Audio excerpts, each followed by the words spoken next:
everybody. Welcome to Crypto on the Rocks. Joe, how's it going, brother? Going good. Going good. Excellent. All right, let's start it off proper. Cheers. Yes. This is cheers. Yeah, that's all right. Yeah, cheers. We got people slowly getting notifications. I don't know. Sometimes YouTube's on top of these notifications. Other times, not so much. Yeah, I know it. Not so much. All right. Well, appreciate everybody who's slowly coming on in here. As always, don't forget, smash up the like button. Subscribe if you are new here.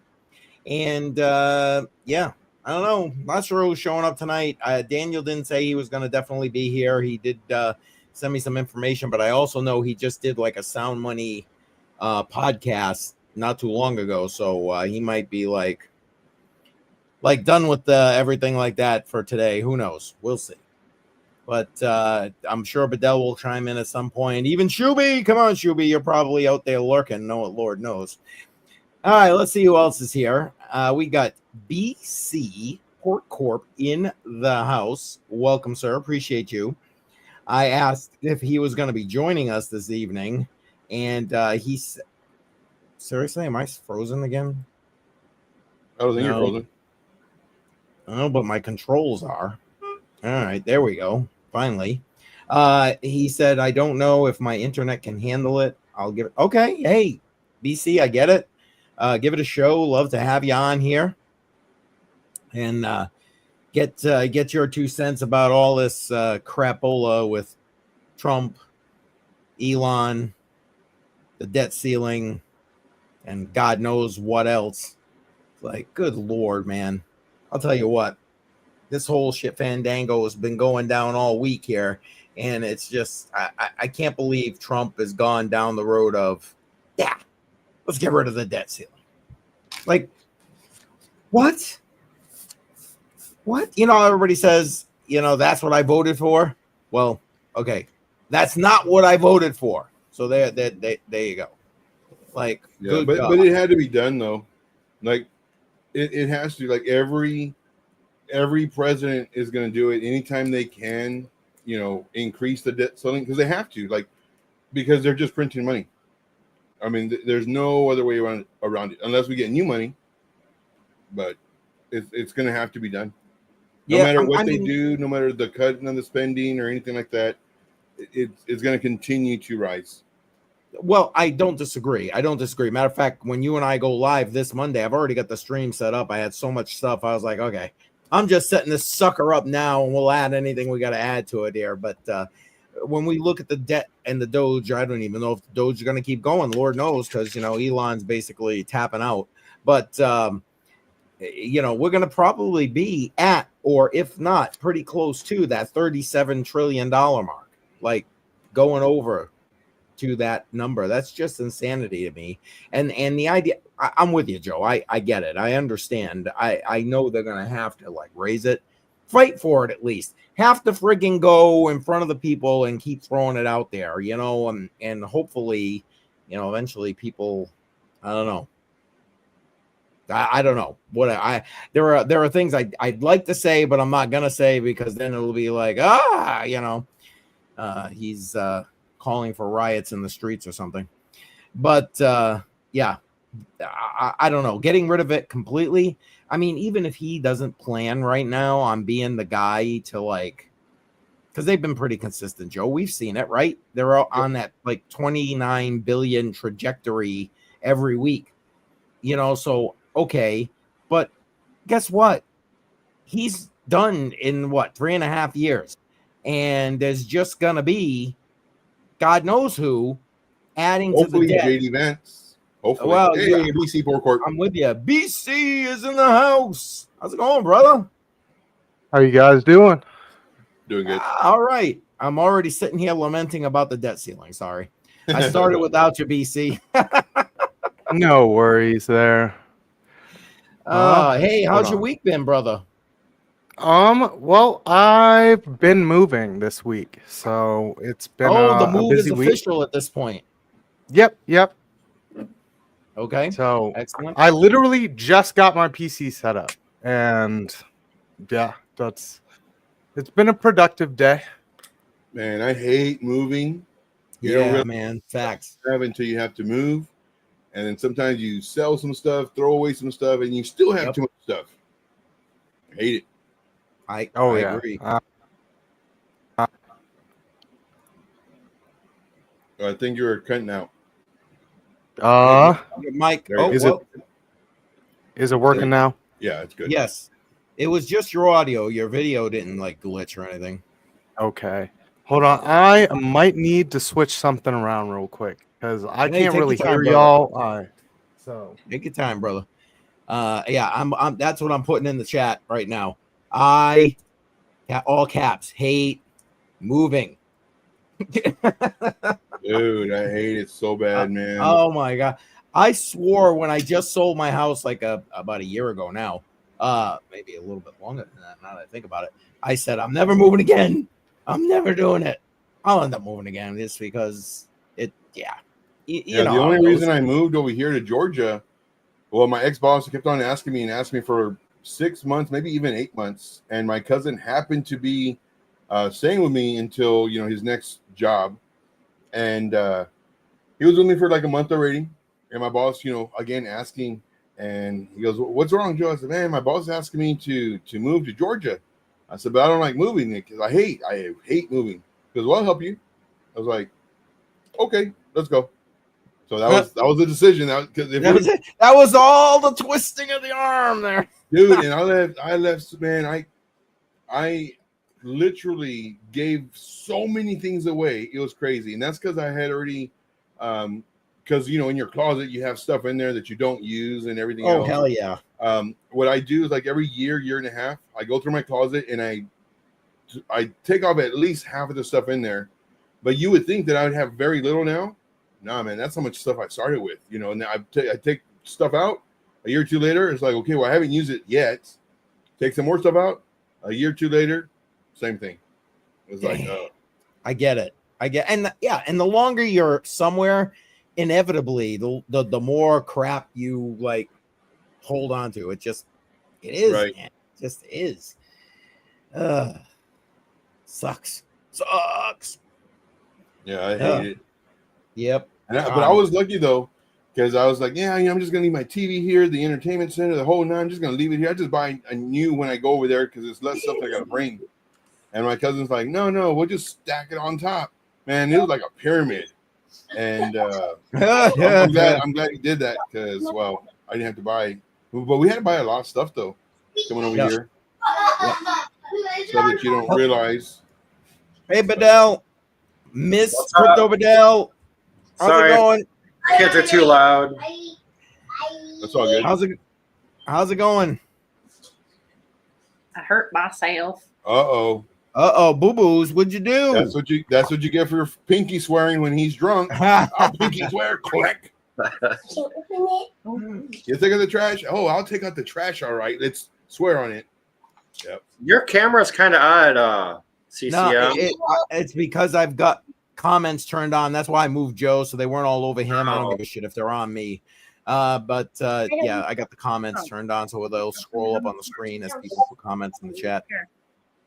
Well, you can put it back on me, and I'll just move over. Yeah. Nah. You get to do that only when Crypto Princess comes in. Hi. The dodge. Oh, so Hi. who's moving? Hi. Hi, sweetheart.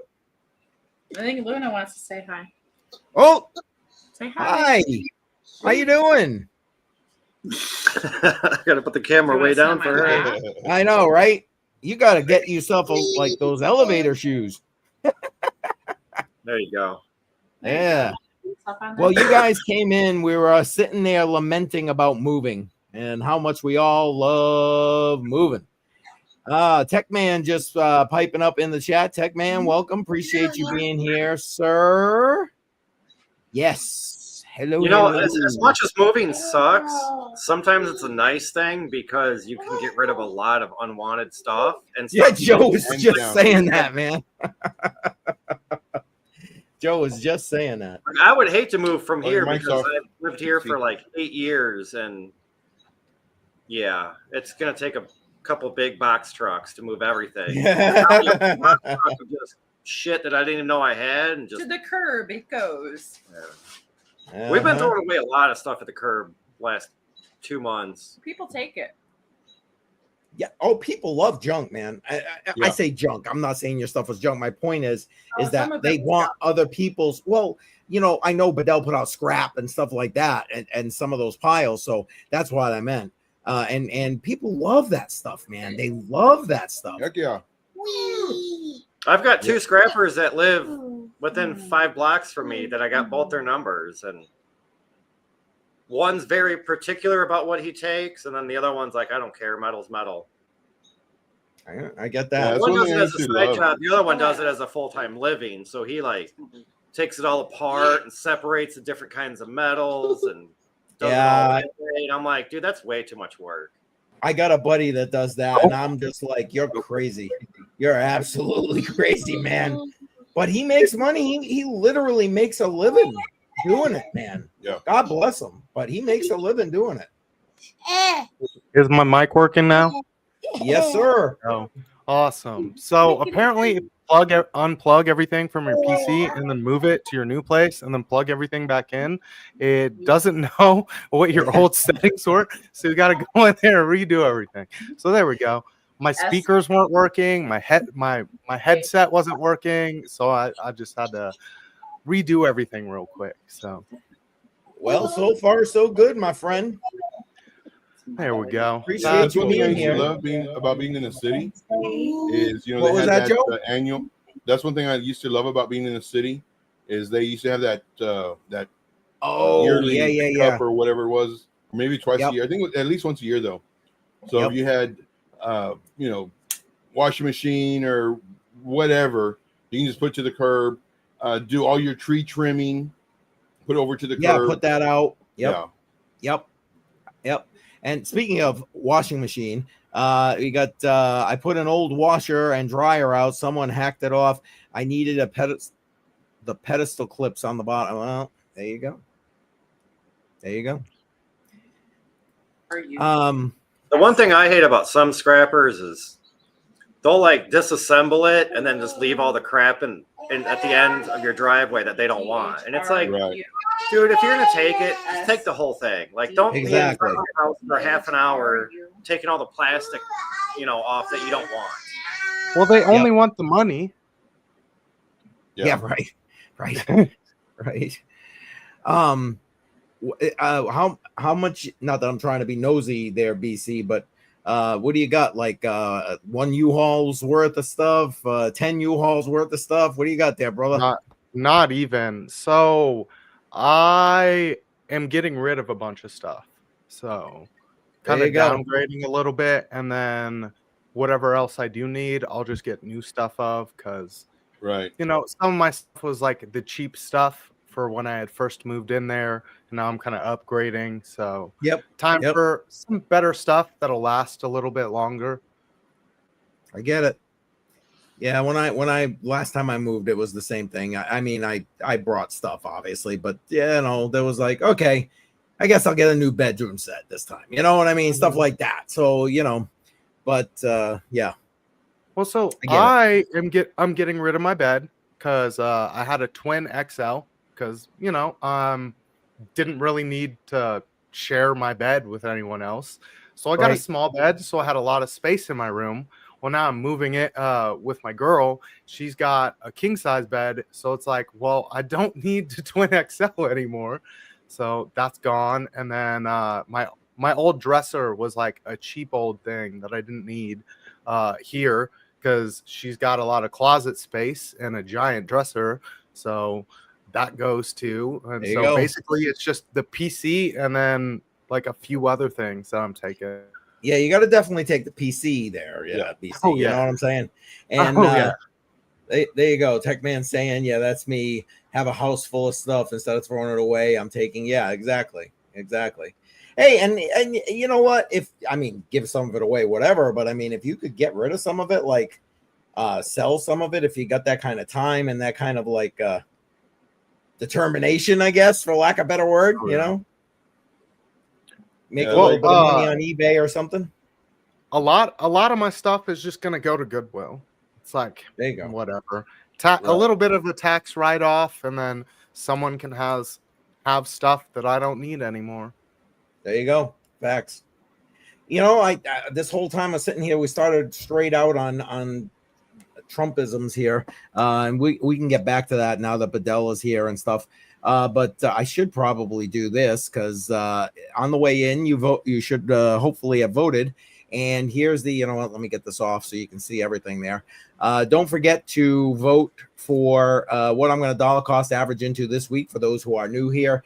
Basically, I take $25 every week. 15 of it goes into Bitcoin. The other 10, you guys vote for where it goes. It gets put aside in a Tangent Hardware wallet, gets tossed aside until my grandkids are old enough, and that's going to be for my grandchildren.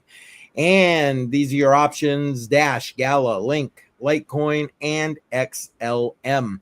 Now, you'll see in the poll if you're coming in on if you're coming into YouTube, you'll see in the poll is only 4 options. Unfortunately, it only gives me 4. So right now, Link is not there. If you want Link, let me know, and I will record that. If you are on X, you have to put it in the chat, and it will come down, and I will see it, and I will record it. And I see Bedell putting in XLM. So XLM right now, because you know I start polls on like X and everywhere. XLM started out in second place, still is, even with Bedell's vote. So, guys, what do you think? What's in first place? By a margin, I will add. By a margin. Joe, what do you think? We'll start with you. What were the choices again? Can you put it on the screen? Yeah, I'll put it back. I shouldn't have taken that off. There we go. I'm gonna go with Litecoin for number 1. Okay. What are you thinking, BC? I would agree with Litecoin. That's what I voted on. So, okay, fair enough. And Bedell, now that you know your vote was number 2, what are you thinking? I don't know, man. Probably like everybody else, Litecoin. Well, you guys are all correct. Litecoin by a huge margin. Huge margin. Wow. I mean, I like the other coins. I just feel that Litecoin is, you know, more in the top 10. So probably more people are going to vote for that. That, and it's been around longer than I think all the rest. I think you're correct. Yeah. Well, no, Dash maybe, right? I don't know. 2012. So, yeah. Okay. So there you go. And Dash coming in second on the longevity thing. The longevity meter.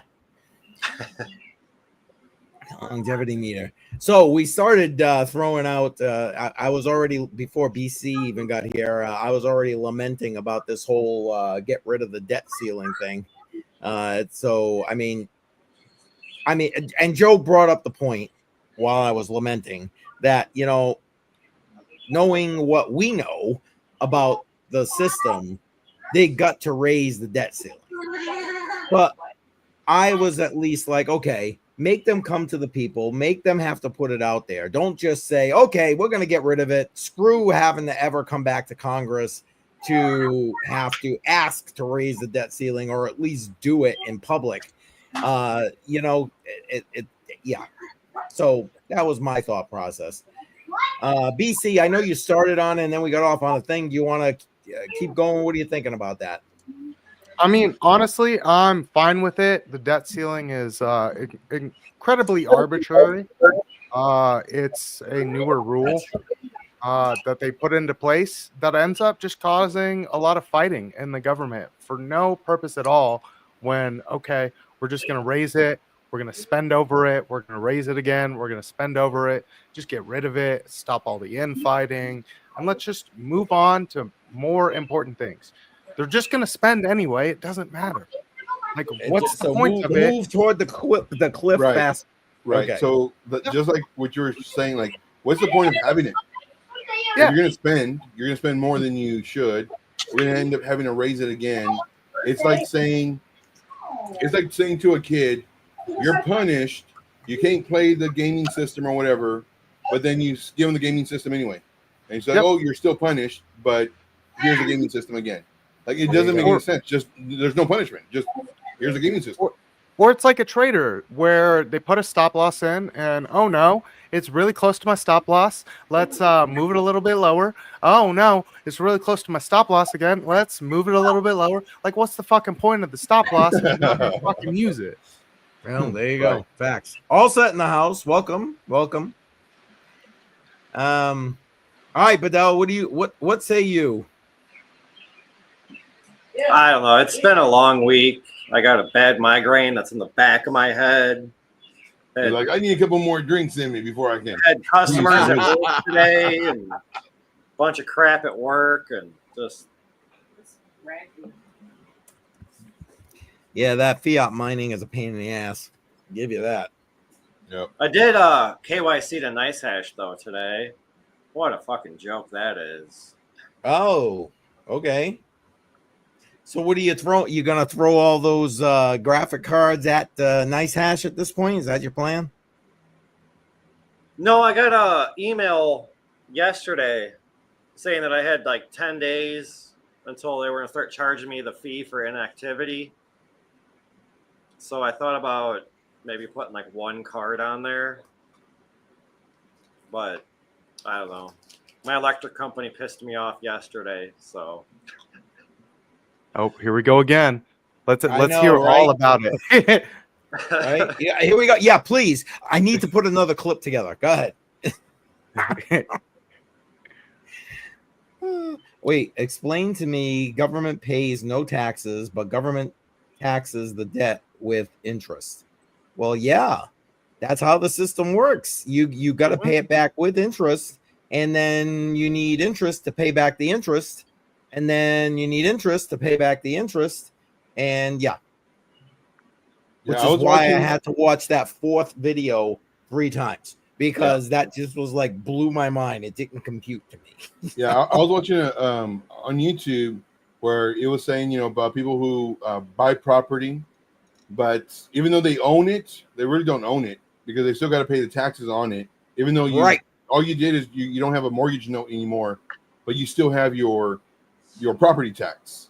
It's like, why are they taxing? And then so you never really own it. And then if the government does something or you whatever, they can take away that property from you. So it's like raise the taxes system, out of your price range. How many times do we hear that with seniors? Literally, and it's funny too because like I used to hear the older guys talking about this, and now I'm like, oh shit, I'm an older guy now. I'm on the porch with my rocking chair, watching the kids, come get out of my yard, type stuff. Now I'm that person because now I see it. But this is what they would always talk about as far as the taxes and the government and everything else. And now I'm seeing it now because now I'm in crypto. It's nuts, man. It's like we're not, and it's so true. Like the rich, they really do. Like there are classes. The rich class, they continue to stay rich, and the people who, are their offsprings or whatever, they learn the system. They know how to make their money work for them versus what we do. Oh man, I got to get another job. I got to pay this and I got to pay that. And then like we blow our money because it's something to enjoy versus invest. And then we don't know how to invest. Yep. Facts. Which is why most people coming in here looking for that quick buck. Right? I mean, that's how they think it's all made. Same. Yeah. So like here's something along the same lines, but with electricity, and the company that I have is ComEd. So in Illinois, and I'm sure it's like this in most states, is you have to be on the grid to have. I can't think of what it's called, like residential or housing permit, so you can actually live in the house. Oh, certificate of occupancy. Yeah. So I was asking the guy, what if you have solar and enough batteries to where you never use any of the on-grid power? He's like, oh, well, we still charge you $50 a month for the meter. I'm like, even though you never use it? And he's like, yep. I'm like, how is that not a monopoly? Like, we have to legally have that meter. Even if we don't use it, you're still going to charge me $50 a month. Yep. And he's like, well, you know, our kilowatt hour price is only 6 cents. I go, yeah, for the usage, but then it's like 8 cents for the supply plus the taxes. I was like, I did all the numbers like last summer. It was like 11.2 cents. I was like, I got a buddy that lives 2.5 hours north of me. His bill went from 10.5 or 11.5 cents to 17 cents. And I'm like, that's a huge increase. Yep. And it's only going to keep going up. They just did some legislation to let the utilities take it up again, the delivery charge up again in my state.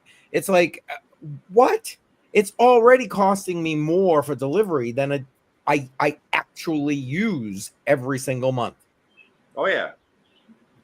I mean, so like, yeah, believe me, I get what you're saying, man. I get it. So it's like, as much as I want to turn on a rig or even one card, it's almost like, why? Like I had to KYC into NiceHash to see what my balance was still in there. So I had 75 cents in there, gone. Yep. And I'm like, oh, well, whatever. It's not enough to get a payout anyways. So it's like, why burn $20 in electric to get $12 in Bitcoin? Yep, I gotcha.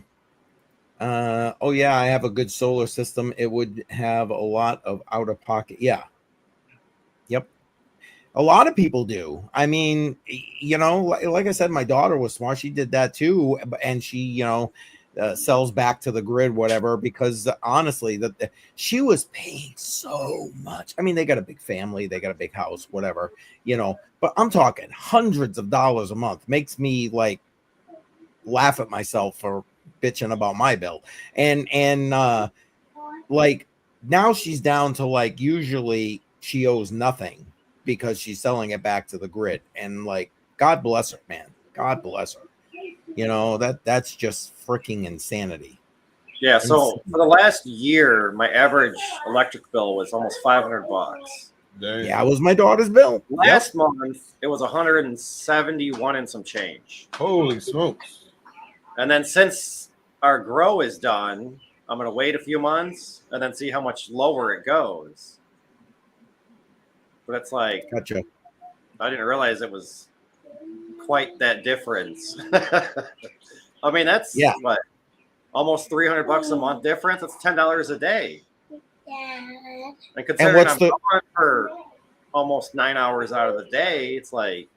And what's the cycle? How many months out of the year do you use months. that? Oh, the grow cycle. Oh, it's probably about 4.5 months per grow. So that's sometimes longer. That's huge. That's a huge amount of money. Well, when you got 2 600-watt lights, 3 fans, a humidifier, an exhaust fan, I mean, that's probably. I mean, the lights aren't on all the way, but you're still probably pulling 12 to 1,500 watts a day. Yeah, I'm sure. And he said that's around 1,200 watts is like about $4.50 to $5 a day in electric. Yep. And also saying 4 months, and then he's asking autoflowers. I don't know. My first. So this was my third grow. This grow I did 2 months of veg, and then it was about 9 weeks of flower. The last 2 grows before that, I did like 5 months of veg, and then about 9 weeks of flower. So I mean, those were almost a full year. Wow, that's insane. I can't even. Yeah, you definitely need some solar power, baby. Oh yeah. Definitely. Well, and if you're connected to the grid, they're going to force you to sell it back to them. So there's that as well. Right. Yeah, and here they only pay, I want to say it's like 4 cents a kilowatt hour if you sell solar back to them. Yep, and they're charging you what? Probably like 13.5 then? Right. So, yeah, it's crazy. Yep, just like the That's why bank. I just want to do like enough solar and just convert my whole garage into just solar. Because at least I'm storing my excess and I can use it later. And if I need to run an extension cord into the house, I've got plenty of those. Nice. Chuck Danger in the house. Yeah, I'm here. Don't start without me. Not only have we started without you, I'm empty already, bud. I gotta go get me another one. Yeah, I was about to say I need to go get me some more too. All right, well, you guys talk amongst yourselves, and BC and I are gonna run and grab us some more drinks. Guys, don't forget to vote. By the way, here we go. I'm gonna throw this up before I go grab me another drink. So Dash, Gala, Link, Litecoin, and XLM. Remember, the poll on the way in only gives you 4 options. So if you want Link, put it in the chat, and I will record that vote. If you're on X, just put it in the chat, and we appreciate everybody that might be on X. Just one person on X right now, so that's all right. But say hey, we'll give you a shout out. Appreciate it. X has been like on fire recently, like on a lot of my shit. Joe, our streams, right? We got crazy amounts of people on X, and I know like in the last couple of weeks we've had Daniel on here for Crypto on the Rocks, but he sends it out on X, and then boom, next thing you know, we got a couple hundred people. But still appreciate everybody on both sides of the proverbial coin. All right. I'll be right back. I got to go top me off for, as Allset says, round 2. There we go. Round two. Let's go. I'll be right back. Very nice. Very nice. Oh, man. What's up with you? Oh, just long week. Didn't really get much done. Work has pissed me off. We had... at least you got a job, so that's good. Yeah, but we had... customers for the parts I'm running come in today. Yeah. And it's like probably our second biggest customer. And they were doing like a quality check. And my boss yesterday was like, oh, make sure you clean the machine, sweep and mop real good, and this, that, and the other. So I did all that, And then they were at my machine for like 2 minutes, just comparing the blueprints.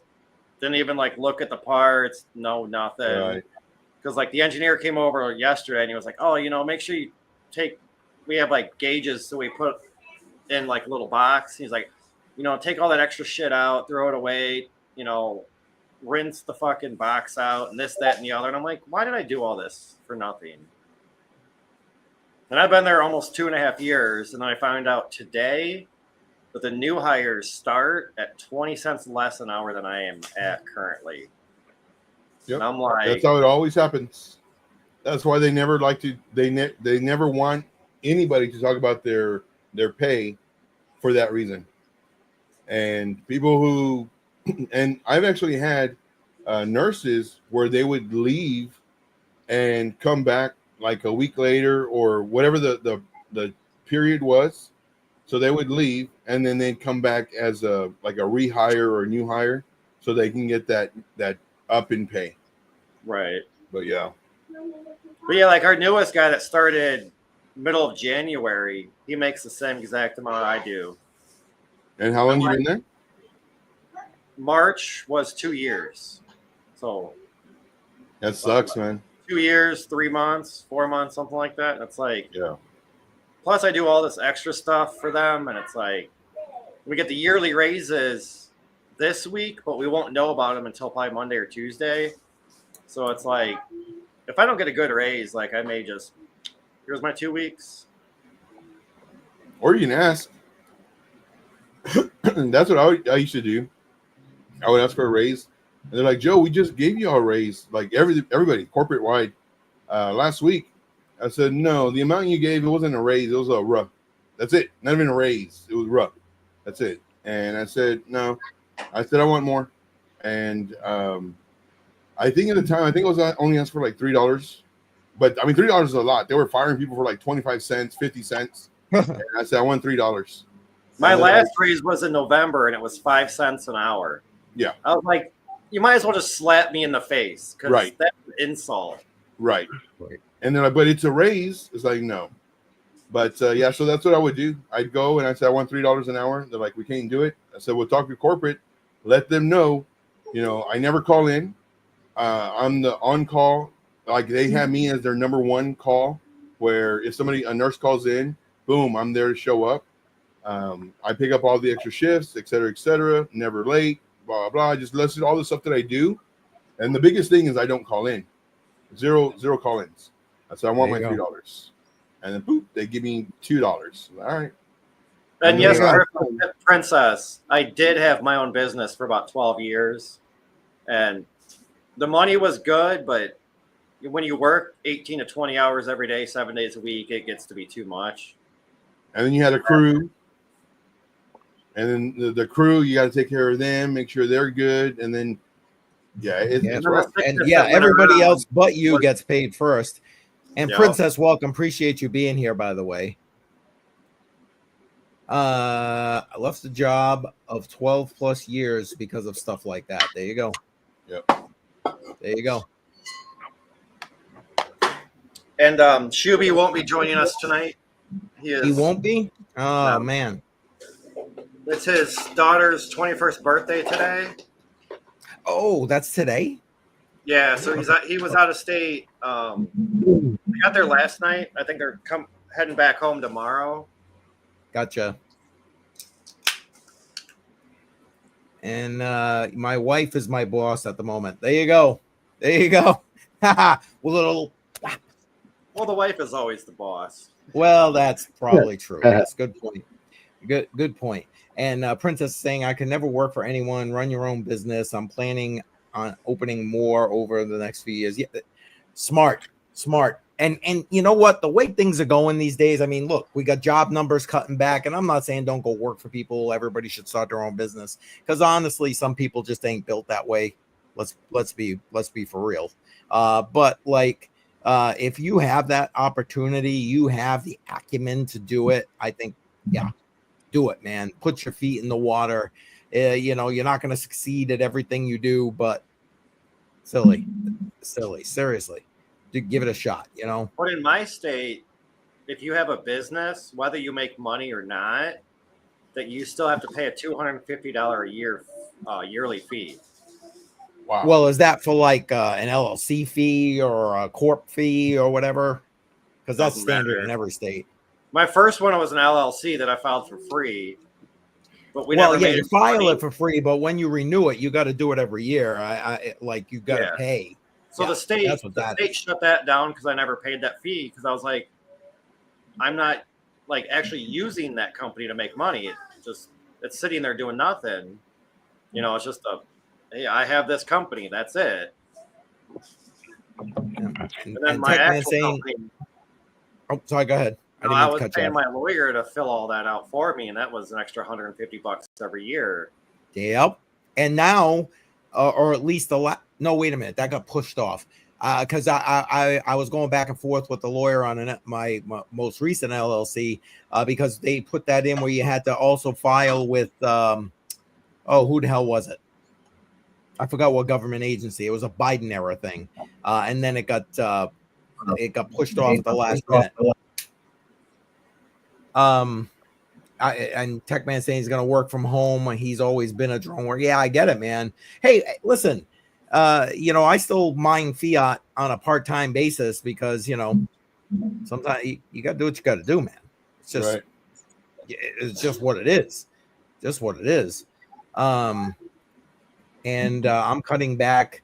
Don't want to work anymore. Yeah, me either, man. I'm getting too old for that shit. And I'll tell you what. I was mining fiat earlier today, and I'm just like, I really felt it. I got home today. I'm like, I just want to go to bed right now. I don't want to go on Crypto on the Rocks. I don't want to do shit. I just want to go to bed. I am definitely too old for this shit. Trust me on that.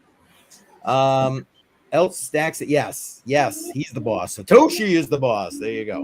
I'm stacking sats, but I'll be dead before they're gonna be worth enough I can walk away. And that's why I got my bid axes on solo Bitcoin. Yep. For that. Exactly. Well, there's another solo block that hit you guys. That's Joe. Really? That's what we're starting. Yeah, you and I are starting off with that on Monday. Another solo block. Nice. And Techman saying vary state. Yeah. The amount you pay and the fees. Yes, vary state to state. That is true. Nevada is one of the worst or lowest ones, excuse me, for LLC fees. I'll take your word for it. I don't know. And Crypto Princess is heading out. Princess, thanks for stopping in. Appreciate it. As always, you've been on fire with those interviews you've had going. So keep them coming. Keep them coming. Let's see.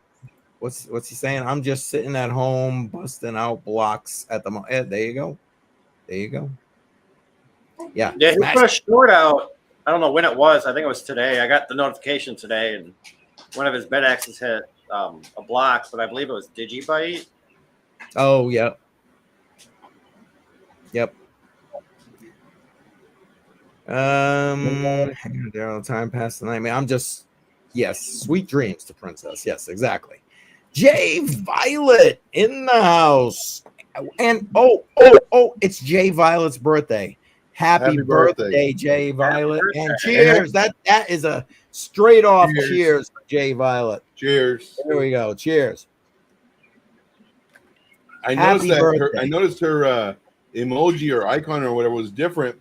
But like she wearing a party hat. And it's like, oh, it's her birthday. Nice. There you go.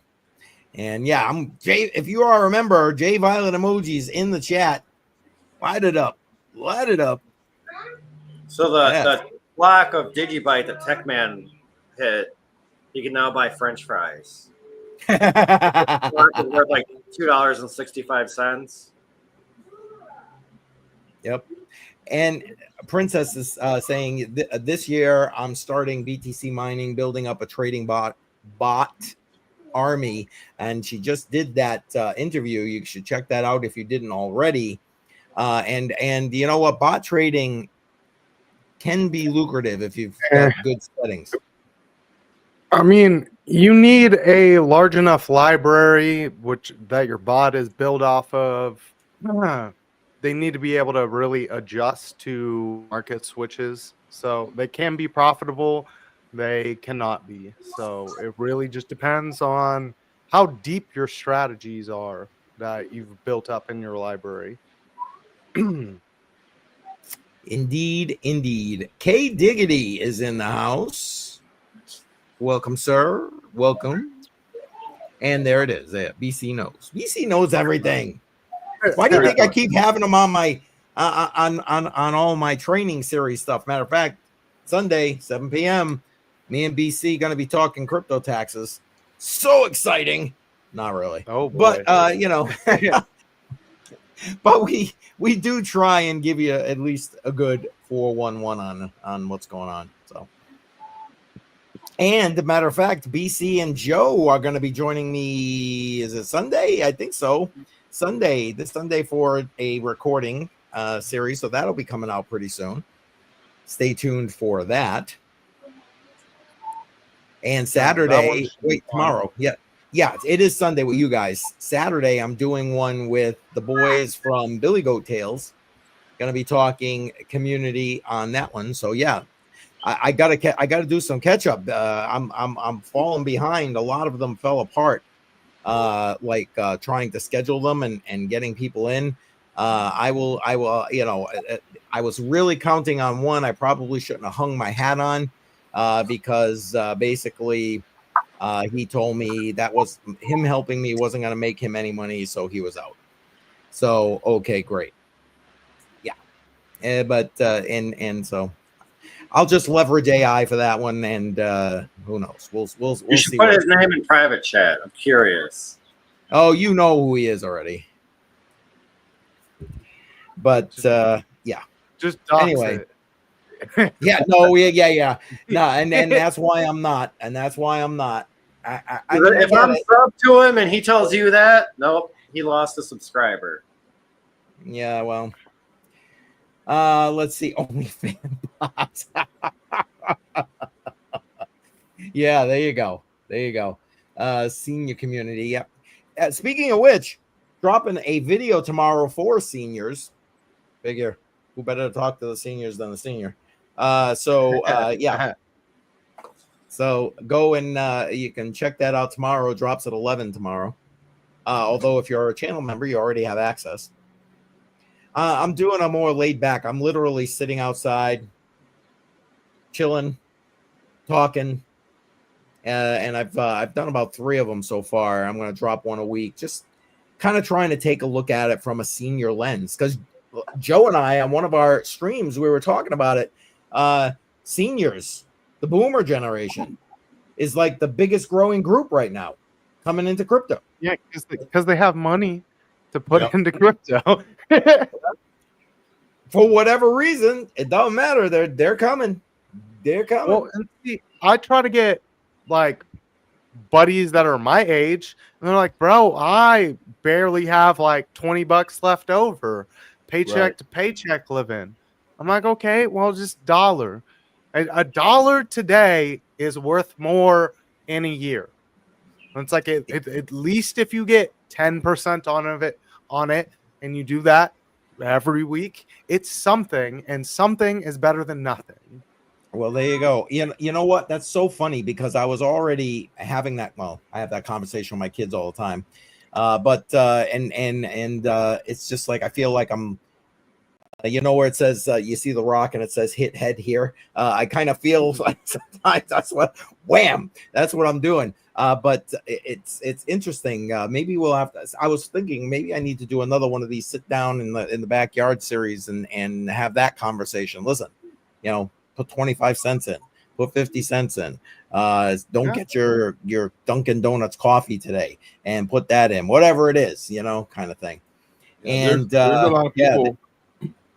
There's a lot of people where if you ask them, would you want $100 right now today in your hand this second, $100, I give it to you right now, or in 1 year I'll give you 800 or even 1,000.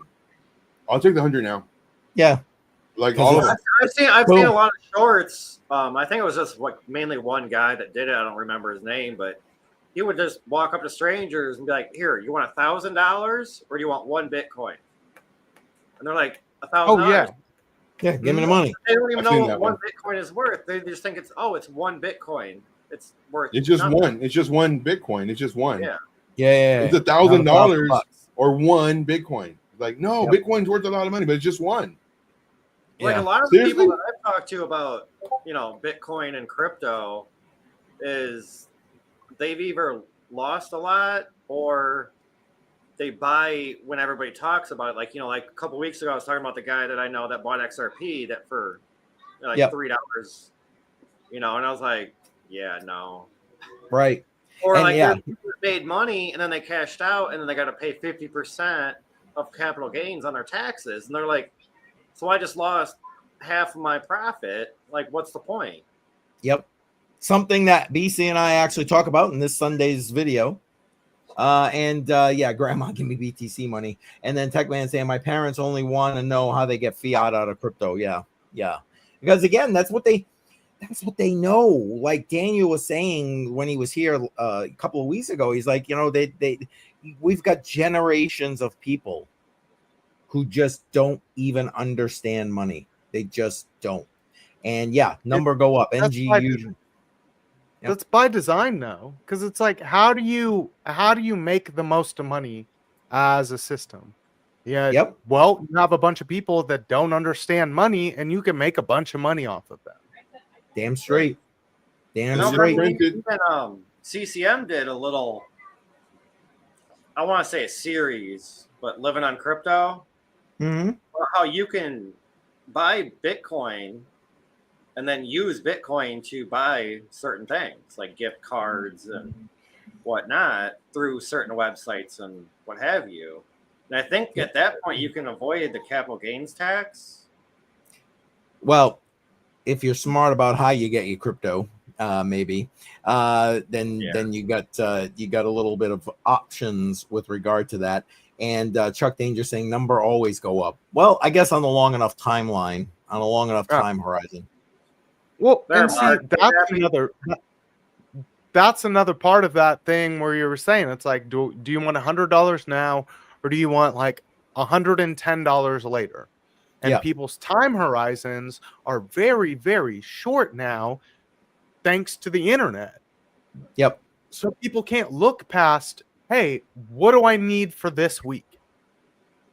Well, what do you need? What do you need in 10 years when you're trying to do something else? When everything is different in your life than it is right now, and you've set absolutely nothing up for you in 10 years. And that's a big problem for people. And that's why it's very easy for the people in charge to make money off of the people that aren't prepared. I think they said like the average savings is like less than $1,000 if you go with like everyone in America and you aggregate it out. That's terrible. That's horrible. But that's a accurate figure, I believe. And Mark Dutch in the house, welcome. I love it. How to manscape a sexy beard. There it is. And Google sent you here. Well, I'm glad. Thank you, Google. There you go. Yeah, my problem is I'm getting quite a few gray hairs down here. Oh, shut up. Just shut up. You're much older. That's a lot more. I mean, I had like 1 or 2 last year. Now it's starting to get about quarter size. When CCM was talking about that senior thing, the video, I'm thinking, oh, but I was going to be talking? There it is. Hey, and it's the salt and pepper look. Yeah. There it is. I got it. There we go. Mark Dutch, I would normally I wear a hat, but I had a migraine in the back of my head today, so wearing a hat just does not help at all. Not doing it. And yes, Tech Man, number go up until it don't. Yeah, well, facts. Let's see. It doesn't matter what the number is until you sell it. Well, also true. Let's see. Yes, that is by design. Yes, exactly. All set. Exactly. I mean, if you look at the BTC chart on like the weekly view or like the monthly view, number always go up. So, just, right, and that's what I mean. Yep. All on your time horizon. What's the time horizon? Yep. Hodl mentality made me a lot. It's all about time. Yeah, facts. I mean, facts. Yeah, and I was actually thinking about that. And I think I said it on my live stream either today or yesterday, where it's like, man, if I would have just bought Bitcoin, the woulda, shoulda, coulda, woulda. If I would have just bought Bitcoin in 2024 instead of all these alts that I was going to hold because, you know, who knows, they could just blow up 10, 20x, 30x. And I mean, I'm down a lot because I didn't sell them. I was like, I'd rather go to zero. Like, I'm not going to sell. I'm just going to hold it. And because it's already too late. I'm at 35, 55%, 60. Forget it. I'm just let it go to zero. And so if I would have just did that with Bitcoin, man, I'd be way up. I know. And Chuck Danger saying crypto is a zero-sum game. Today's investors, tomorrow's exit liquidity. What are you saying, BC? What alts is the question? Because it's like maybe if you're in the right alts, if you hold it long enough, you'll be fine. Whereas in like that's why recently I've just been in stocks because a lot of the alts aren't playing out.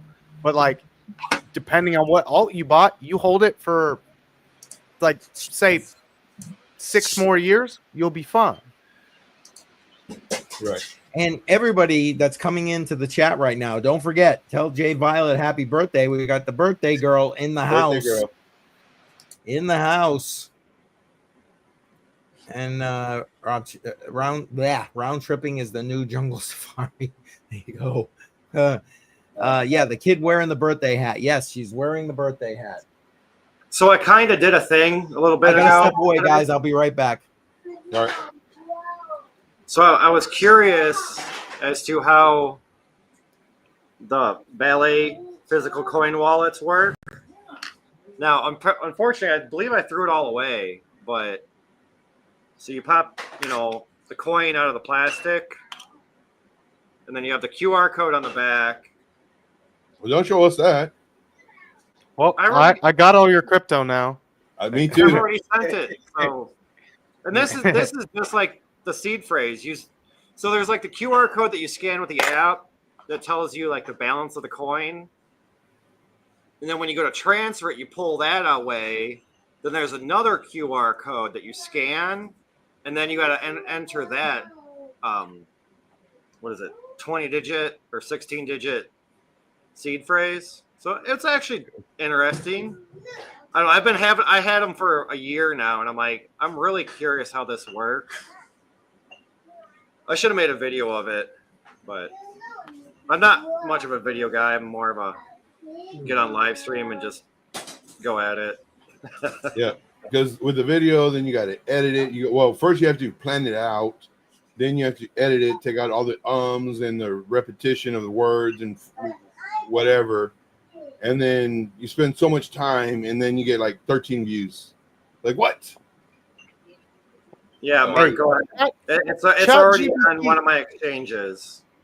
ChatGPT makes it extremely easy to make videos, though. So I will give it that. I've tried, but how do you do it? Or how would you recommend doing that? So for my intro video, I basically went in. I told ChatGPT what I wanted for my video. I explained it a little bit of what the idea was. I gave it a little bit of an outline of kind of what I wanted to touch on. And I asked it to make me a script and then kind of just went from there. So ChatGPT is extremely helpful in making videos if you know how to use ChatGPT. See, that's the thing, though. And I even put prompts in there, too. Act as if you're a YouTuber that makes viral videos, SEO, optimization, blah, blah, blah. And, like, I've only done, like, one of those videos. And I think it did okay, but I was hoping for better. But I just got to put more work into it, I guess. Yeah, I mean, the prompting with ChatGPT just takes a while to get down. Whereas in like now, because my ChatGPT knows me a bit, I can kind of shortcut things. Right. But no, if I want some highly specific things, I still have to go in there and it's like, okay, so I want you to act as if you're a college professor who's like the best economist in the world. Go in here. Here's a few links. I want you to read this data, break it on down for me at that level. Talk to me, though, as if I'm such and such age range because I want to use this to talk to people on YouTube. So I do it. Really I give it a like a picture of a PDF or whatever. I say, break this down. Explain to me like I'm 7. And it explains it to me. It's like, okay, explain to me like I'm 5. I was like, oh my gosh, it's still too much. I don't even know. I mean, so like the prompting is very like specific on it. You either have to go crazy or simplify it. So an easy way to go in is you tell it a few things, you let it do its thing, and then you go in there, you give it some more information. Because a lot of the time, if you give it a whole bunch of information at once, you're just going to break it with the prompting. It's not really going to know how it's supposed to give you the information it's supposed to give you because you gave it way too much information. So what I do is I ask ChatGPT, how can I ask you to do this script concerning this? What would I need to ask you for the best results? And then it gives me the format of what to ask and what to do. So then I'll fill that in and then I'll submit that and then it gives it to me. But I always ask it like, what's the best way to ask you to give me the best information? And then I use that format. But yeah. Have you guys tried the Google VO? No, what's that? Oh, it's that one that I think it was last week I was talking about how it's so smart that it designed itself to where it can't get shut off. But I was just looking up. It designed itself. It wrote its own code where nobody can shut it off. I think we talked about that a week or two ago on a Monday show. Where it was like, nope, you can't turn me off. It's like, No, that's not what's supposed to happen. Well, I just looked up the price for Google VO3 is $249 a month, but the first 3 months are $125. I'm like, it better be good for that kind of price. For what? Google VO3. Is this AI or what? Yeah. Oh, yeah, not worth it. I mean, Well, ChatGPT the VO3 is the one that does the movies now. Yeah. I mean, $20 a month. I get ChatGPT. It comes with Sora. But I mean, I can't really ask for a whole lot more. I'm just trying to catch up in the chat here. I'm sure I've missed people coming in. David in the house. The Bumblebee, welcome. I appreciate you being here. Video editing takes a tremendous amount of time. Facts, man. Facts. I know you guys may have talked about this already. I'm so sorry. No, yeah. There you go. Heineken, anyone? Yes, exactly. I said +1. I'll take one. +1. There you go. Playing catch up here. Sorry, guys. Appreciate all of you and your patience. No, you're all good. I gotta go use the Shuby bucket real quick. There you go. Shuby bucket. Shuby buckets in the chat. Buckets in the chat. There you go. Oh man. Got us. That's my Shuby buckets. Shuby buckets. Boom. Shuby bucket. We just ended up. We were talking about AI. Well, yeah, I figured that part. Yes. I appreciate that. I was kind of able to hear some of it. My son was calling, so I had to answer it. He does not usually call at this time of the day, so that's okay. Got to answer that. So, my brother actually called me today. Like I'll talk to him like maybe once a month, maybe once every other month, and he called, and I missed the call. I was like, oh crap, what happened? So, I mean, he'll text me every once in a while, maybe like 3 times a year, maybe. So I call him up and it's like, hey, what's up, man? And he goes, oh, no, just checking on you, make sure you're still alive. I was like, oh, yeah. Well, that was good of him to check, you know, good of him to check. And I'm hang on, there it is. Boom. Yeah. Facts right there, David. Facts on family first. Yep. Family first. Let's see. What's this? I made a quickie on my phone while doing. Oh my goodness.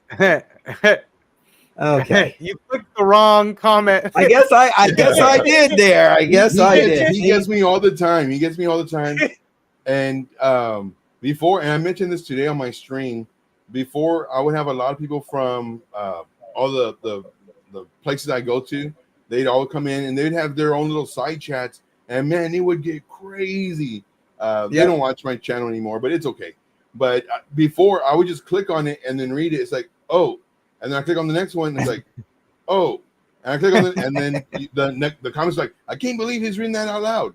And I click on it. I can't believe he's reading this out loud. I was like, oh, I gotta pre-read them, proofread. Oh, yeah.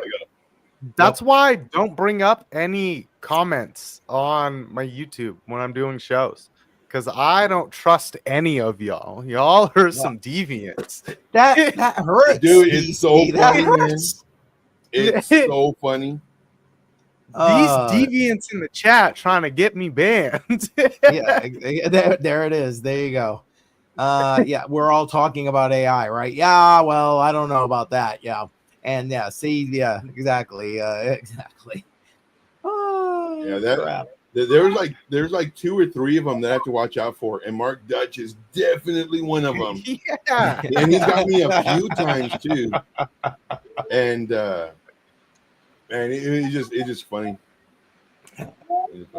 See, I at least try to make mine funny and a little bit on like the edge, where it's like appropriate enough to read it on chat or like bring it up on the screen, but like on that edge enough where you find it funny. Where I completely messed up one of your flows the other day. You were just going, and I just had to drop it in there. Oh my god! busted up. Yeah, Joe, was I not all screwed up after that? Right? Oh my Yeah. God, I was just like, what? And yeah, I just couldn't do it. Yeah, I'm relatively innocent. Yes, a relative term. Relative is a relative term. Yeah. Just like username, right? Oh my God, yeah, username. Good Lord. Oh my God, that's it. Time to put the trolls in the chat. There we go. And it's funny Username too. I think emoji. it was Mark Dutch, where it started off fine, you know, asking a question or whatever, and then it went ... and then it said something is like, and I click on it, and so I kind of read the very first, so I put it on the screen, and I'm reading it. I was like, oh man, he got me. I was like, oh come on. Oh, here we go. See, it's always on the edge, but good enough the kids won't understand. There it is. Exactly. Oh, yes. Where is username, man? Well, he was actually in our Monday live stream when we did out of the line, and it was funny because he was going off in the chat about things, and I wasn't bringing it up because we were like knee deep into that conversation, having help me, having Allie on from Metal Mark. Yeah, dude's a cool dude. Yeah, he is, and he's funny. I like him. He is funny. And this week, shall we let the cat out of the bag, guys? Who we're gonna have this week? Of course. Yeah. Go ahead. This week on Hollow Line, we will be joined by Redman. He's going to be in with us, telling us about where his latest book sales are. As a matter of fact, I have a copy of his book we're going to give away live during that stream.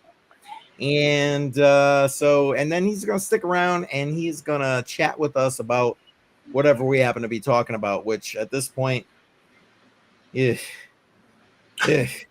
all I got. We've already got a couple topics picked out, but yeah. Well, and that's assuming. Yeah, well, and that's assuming. Yeah, well, I haven't even put that stream together yet. That's going to be happening hopefully tomorrow. But yeah, this is Redman in the house, and you know, it is what it is. Who knows? This weekend, Trump could do something, say something. Who the hell knows? And then we'll be off on something else. Have you seen the meme of where Putin is gonna? Yeah, I did. Be in the middle between. Yeah, Elon and Trump. Yeah, I can't think of Tesla's name. That guy. Yeah, Elon and Trump. Yeah. You got it right. Yeah, and Putin. Yep. Okay. I'm sure there's something about that I don't know about. All right. No clue. No clue. I don't know who drives a Ford.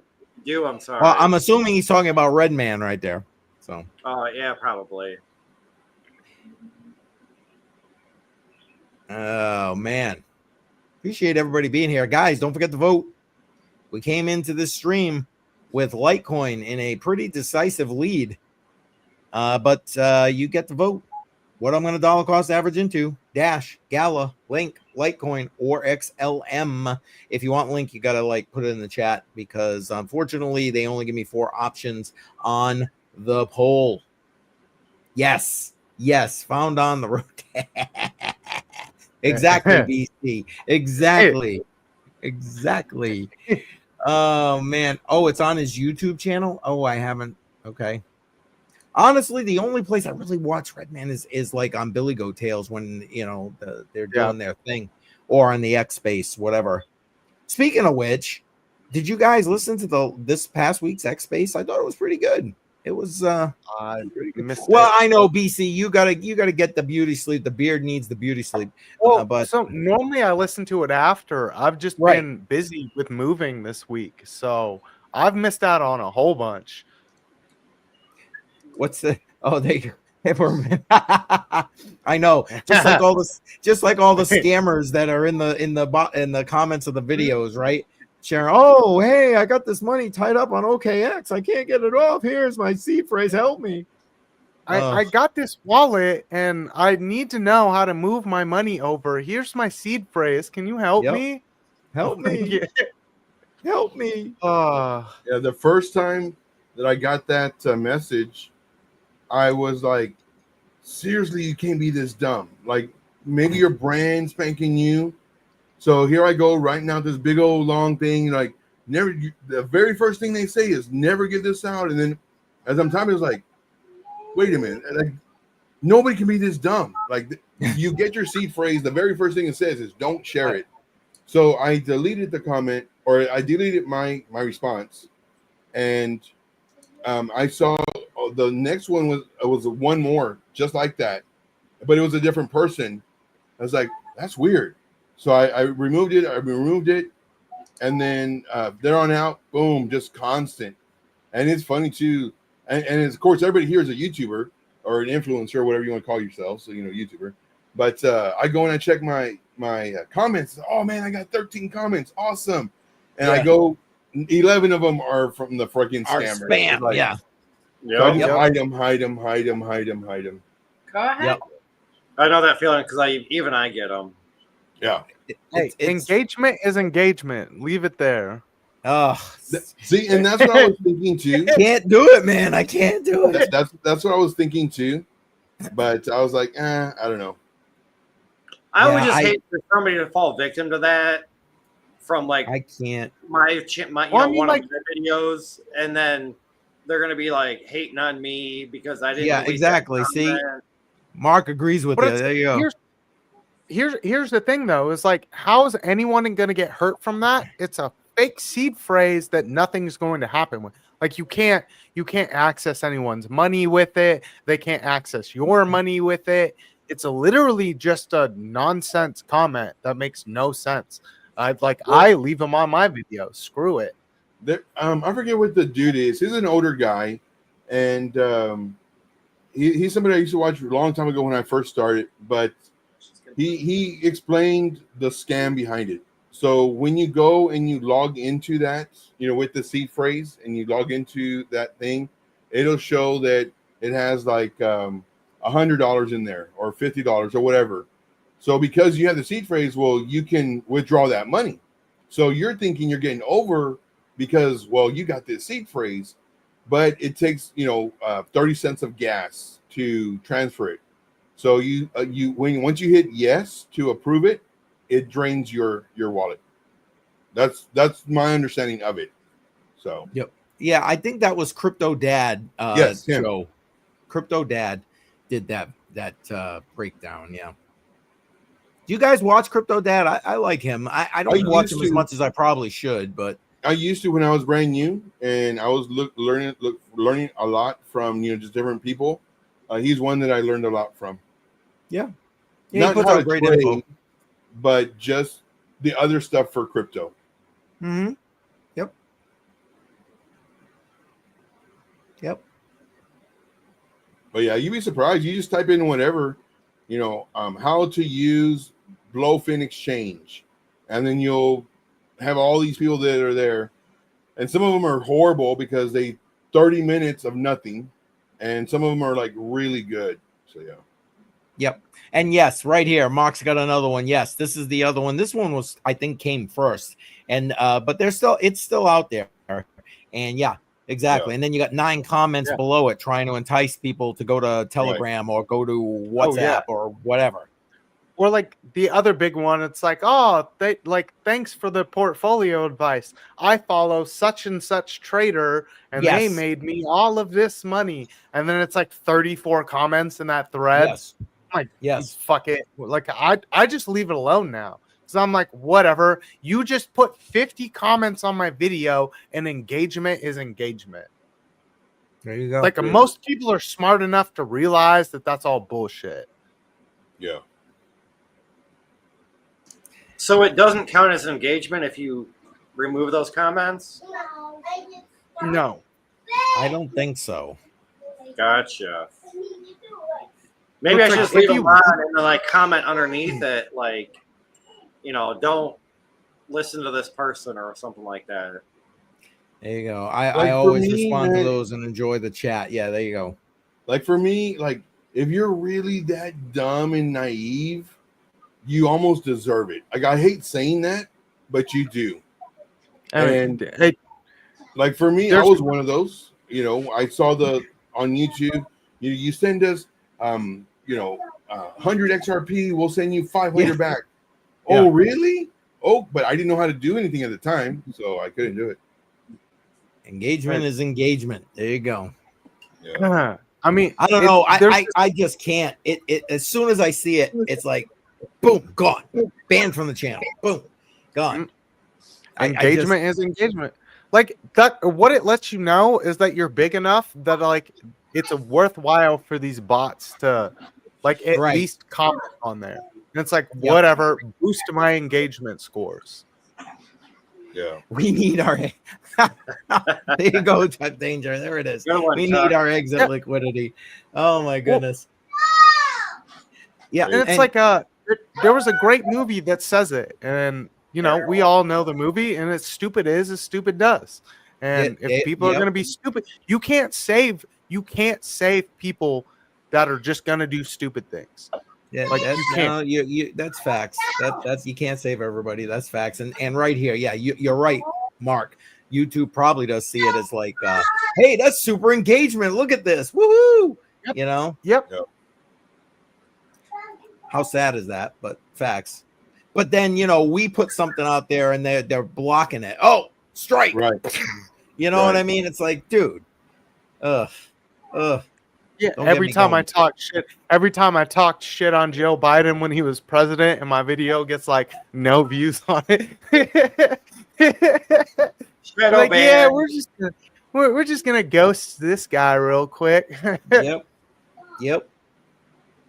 Facts. Those are the facts. Yeah, of course. I've said this story before, where long time ago, my wife at the time, it's like, I got this email. This is like way long time ago, like 20 years ago. I got this email from a Nigerian prince, and this is before I even knew about the Nigerian prince email scam. And he just wants me to send $100 or $500 or whatever it was, so that they can do like 1 million or something. And I said, are you literally that dumb? Of course I didn't say dumb. I said, are you literally like, how in the world, why would he even contact you? Like, this makes no sense. And I didn't know anything about scams at this time. Right. But I mean, just like, how dumb do you have to? And man, she was all for it. Like, if she had money, she would have done it. And she's asking if I can do. It's like, no, that's like so dumb. Like, it doesn't make any sense. But yeah. But people are gullible like that, man. Gullible like that. Hmm? Oh my god. My son got a call from the IRS, and those are scary though. Those are scary. And he was damn near in tears when he called me. Like, that's how they hooked him hard. Yeah. And he called me. He's like, Dad, oh my god, blah, blah, blah. I'm literally in the store shopping, like, food shopping. And I'm like, okay, just stop. It's okay. It isn't the IRS. They're trying to scam you.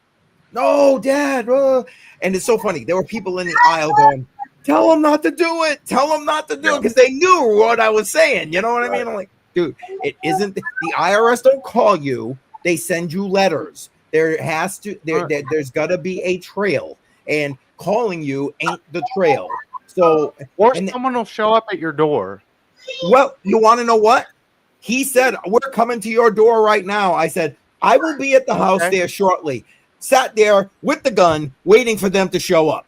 Guess what? They did not show up. I will see you there. Yes. And that's why I said, don't you, Dad, you can't do. Oh, well, you watch me. You watch me. I guarantee one of us is leaving, and it ain't going to be pleasant. It's that's that. And yeah, they never showed up, needless to say. They never will. Exactly. Yeah, but getting them calls, scary stuff.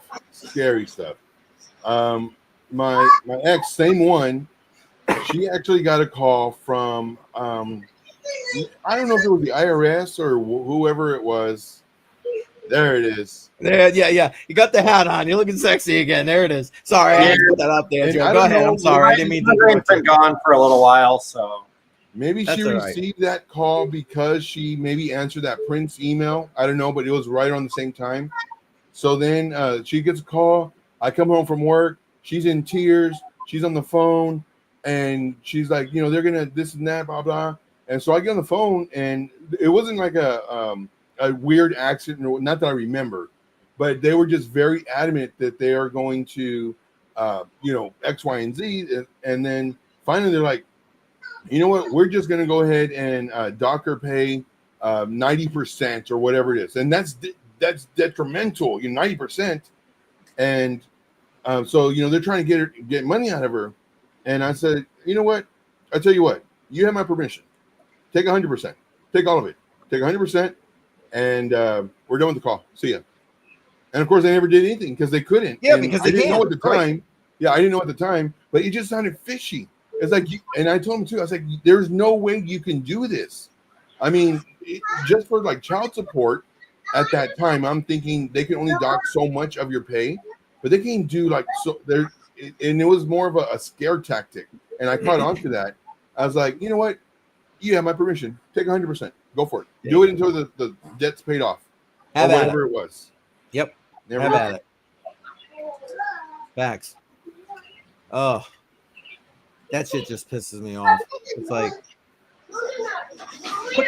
put that energy toward something freaking constructive, helping the world, not trying to scam people. I know I'm probably people right now laughing at me that are sitting out there right now, just kind of lurking, going, "Oh, you're a little naive." I got but it's like all those people that complain about not having money, but then when you tell them to go get a job, they come up with nothing but excuses, and it's like you can't have it both ways. Well, they think they can. Have y'all seen the movie? I think I forget the dude's name. He's the bald-headed dude, knows how to fight. John Statham, or but it's called like Jeff Statham. Yeah. Jeff Statham or whatever the hell it is. Yeah. Yeah, Jason. and the movie's called That's it. Yeah. The movie's called Beehive. I think it's called Beehive, but it ends up that he's working as a bee person, whatever you call him, and the person he's working for, she actually gets scanned by all these scammers that are calling up, and they get access to her computer and they drain all of her funds, and she ends up whatever to herself, and then he goes on a rampage and does the whole thing. To me, that was a good movie till the very end, till they explain what the Beehive was, and it's like, oh, now you're just trying to, you had a great script, and then at the end it's like, oh, the dude left, he got fired, the script writer, he quit. Well, let me fill in for him. ChatGPT finished the movie. The end of the movie, the scripting part was like, but that was a good movie though, up until that part when they explain what the Beehive is. It's like, really? Yeah. Gotcha. Good movie though. Besides that. Yeah, I've never watched it. And yes, you had it right. All set. We're I don't know. Should I put this up on the screen? The biggest news scam right now is text from toll authorities. Excuse me. Collect the $6 toll to keep your license from being suspended. You go through a whole login process, and it looks legit. Joe, didn't you just go through something like this? I thought. Didn't you say something about that? I never said anything out loud about it, so that's pretty scary. But yeah, actually, when I was in San Antonio, I drove to Houston, and the GPS, it took me through the toll roads, and it took pictures of my license plate, and of course, I knew there were toll roads because it says toll roads, and you can see all the cameras. And then, sure enough, like 3 months later, I had a letter in the mail saying that I owed the money, which I did, but I never did anything. Allegedly, I never paid them. Allegedly, or I never went through it. Allegedly, I don't know, even though I had pictures. But anyway, but yeah, I still get those letters to this date, and this is like 8 years ago. It's crazy. Damn, persistent. Yeah, and Wick's wife in the house Appreciate you being here. Yeah, and then they clean out your credit card there. So, yeah. Hello, welcome. Appreciate you being here. But mine was legit though. Mine was like that letter. I do believe it because I did drive through it, and it was a toll road. It was in Houston, and man, I had a great time. It was for a wedding. My was I married to that one too? I think so. To her, it was my wife at that time. Her best friend was getting married in Houston. Open bar, the whole nine. Ooh, open bar, baby. And I tell you what, at the very beginning, of course, I'm taking pictures, and I'm taking pictures of the bartender, and the bar setup and everything. Then a few hours later, I'm behind the bar with the bartender taking pictures. I mean, dude, we had a blast. There you go. And yes, you're right, David. Yeah, they ain't texting you. They ain't calling you. Yeah, exactly. Same Kinda thing with like all these texts. Your package couldn't be delivered. This and that, blah, blah. I just deleted it. The first time I saw that, it's like, what package? I didn't order anything. Or, we authorized, or the authorization of $185 was processed, but I don't even click on them. I was like, I'll just check my bank, see what was done for what, where? Yeah. Yep. Exactly. So I don't click on any of those. I just click on it to hold it so that I could delete it. I don't even open it. I get you. And weddings are overrated, just like birthdays. You can't be saying that. We got Jay Violet, the birthday girl, in the house right now. That's why you're saying it. That's why you're saying it. My God, Mark. Oh, my God. And weddings are a bit overrated, unless, of course, it's open bar. Then they're great. But I'm just saying. Yes. As long as it's not your wedding with the open bar. I think it's so funny. Yeah. I think it's so funny at weddings when the female throws the bouquet, like all the girls want to catch it. All of them want to catch it. They're just so excited, oh, I'm next. And then when it comes for the guys to catch the chingadera, the little thing. Garter, yeah. Yeah, the garter. Like literally all the females got to push their men, like, hey, go catch that. So they're just all there, and like they don't even want to catch it. And I just, man, it's so freaking hilarious to me anyway. All the females are super excited. All the males are like, I'm only up here because do I really got to do this? Yeah. I don't know. Does Florida allow Easy Pass now? That's the main brand here in New York. Yeah. I mean, I don't know. Is it? I think Easy Pass is one of those they're trying to make more or less like countrywide. Right. Because like Illinois has their iPass and Easy Pass. And Dave's saying, yes, it does. There you go. There you go. I use a hall pass. I love it. That's funny.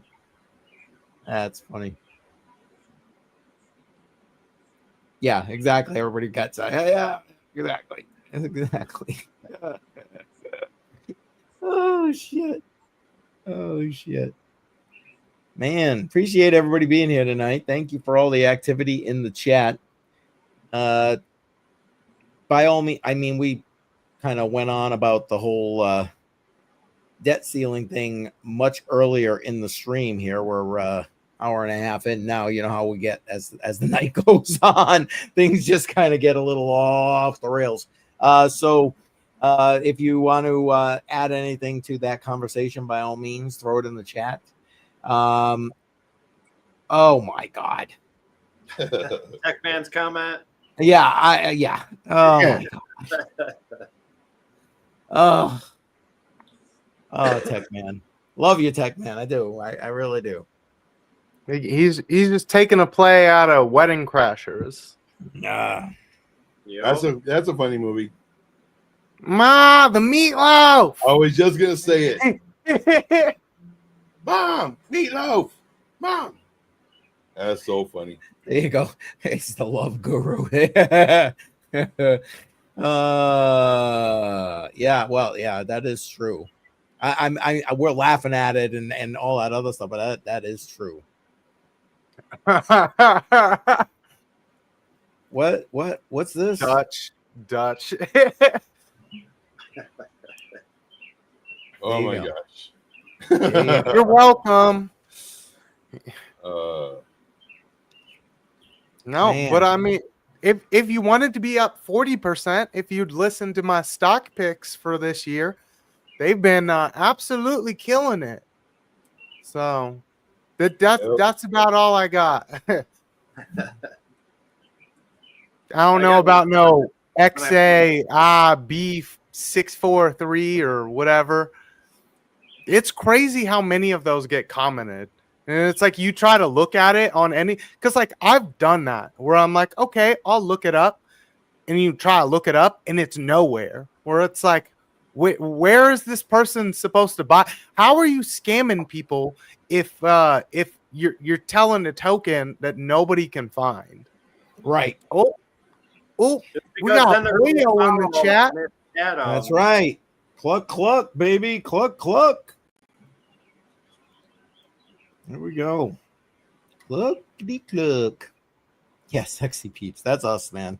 Especially, you know, Bedell now he's got the hat on. So I just ask, you know, Mark. He's, yeah, is what it is.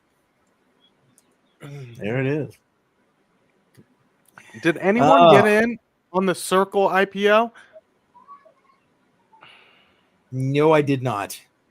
My order didn't fill. Oh, no kidding. There you go. Yeah. Because it just kept going. Well, like I had the order in for market open and it was supposed to be like $31 and like it opened up at like 64 something, so I never got filled. I was like, what the fuck is this? I missed out on stupid gains. Yeah. Yep. Do you think it's gonna pull back? I mean, oh yeah. Well, when I say pull back, I'm talking pull back toward like those open prices. I mean, I don't know about all that, but I've got my eye at like probably like 78.34. So there's fib extensions, and then if you do the opposite to kind of see where you might retrace to, that's sitting at the 1618 on a fib. So that's kind of an area I have looked for. It's right underneath our big CME gap. So I'm kind of just waiting to see what happens. I think it's overpriced, just incredibly overpriced, because it's like you're number two. You're the number two in crypto in the stablecoin market caps, but you've only got 20. That's like 24% of like the market. So how are you this evaluated at this price point where you're talking about billions of dollars, when if you have, like me and Username were talking about it, and if you have like a short term where with your short term bonds that they hold, if we have a rate cut, they're kind of gonna take a deep hit because they've got 3 to 6 months bonds that are the majority of their holdings, and it's very uneven with long term, where you would need a nice even out short term and long term, and they're heavily short term. And we saw what happened with banks, where it's like, hey, well, we've got they had a bunch of 30 years, but then they were oversaturated on very short term bonds. They cut the rates, and now the federal government was like, hey, well, we'll buy your bonds back so you're not fucked. Circle can't do that. Circle can't sell their bonds back to the government to not be fucked because they're not that banking institution. Nope, facts. And Yo, I'm on fire. 10K long on Gala. Woo! Does that mean you're voting for Gala tonight in the poll? There, Pollo. And Mark saying he moderating a couple of channels. Can't keep up with the banned word list. Yeah, exactly, because all this crap, right? All the crap. And yes, of course, Circle will come back. Yeah. And I wasn't talking just the bear market. I'm just thinking, that's why I'm not touching Circle with a 10-foot pole at this point. But what do I know? And the 1618 looks good, he says. I mean, I can share that chart real quick if you want. Yeah, go ahead. I'll bring it up. Share as soon as screen. I can figure out where my... There we go. Dang. Dang. Well, I am on round almost 3 here at this point, so nice. Yeah. Oh crap! Sorry. See? Okay, maybe I need to stop right now. There we go. So I pulled from the high here. Let me get the demonstration tool. I pulled from the high here to the low that we had made the other day. Pulled it back up to the high that we made this past day. And you've got the 1618 that's sitting below our CME gap, sitting at 78 bucks. That's kind of an area I would look for a potential entry on Circle, unless it looks extremely weak. That's a 1 minute chart. Zooming on out. There we go. You can kind of see it better, pulled from high to low to high. And we're sitting at the golden pocket right now. That's where it found some support. So we'll kind of have to see. Because a lot of people made a lot of money. So you could expect some people to take some profits. Yeah, no doubt. And Colombian Connection in the house. Appreciate you being here. Like that name, Colombian Connection. He said Gala. Let me get over to... Let's see. He was saying, Gala and Ondo. Look, I don't know what has the most history, so let's take a look. Because I don't think I've ever really looked at Ondo like that. Or this is Gala, so that's Binance. Decent history there. OKX, nope. Oh, there we go. This would have the most history. There we go. That has better history. I mean, it's found nice support over and over again at the same price point down here. So, I don't know. It's making lower highs, though, on the macro. So, we just kind of have to see. Let me do some quick chartery. Yeah. Damn those highs. Come on, magnet tool. Magnet to what I want. There we go. Yeah, talking about magnets. No, that's the only magnet in this place, in the space, is the magnet tool. We can go over that conversation. Yeah, I'm putting the magnets in the chat right now. Magnets in the chat. There you go. Oh, we just got some gift memberships dropped. Let me bring that up real quick while you're doing your chartery. Thank you, Poyo. 5 gift memberships. Appreciate that. Let's see real quick who got some gift memberships. Let's see. Maya. Chump Change. Nice. Mike Play. Pennywise got a gift membership. And nice. Miss Poman. Excellent. Thank you so much, Poyo. Appreciate you. Thank you very much. I mean, so if you can catch some momentum and break through the 236, this is a shorter term time frame fib. If you can break through 0249, then it'd probably be off to the races. It's just, I don't know. It kind of it looks a little iffy, but it's coming back down to its very strong support levels. So like it finds support here over and over and over again. So I mean, potential if we can see some ripping off of BTC again. So I don't know much about Gala. What was the other one? I think it was Ondo. Yeah, Ondo was the other one he mentioned. And David's talking about Graph.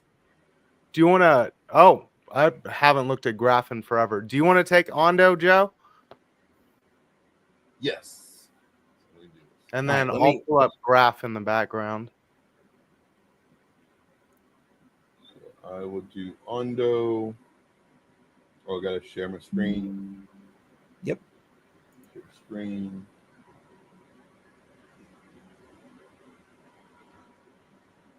This one. All right, I see it. There we go. So Ondo.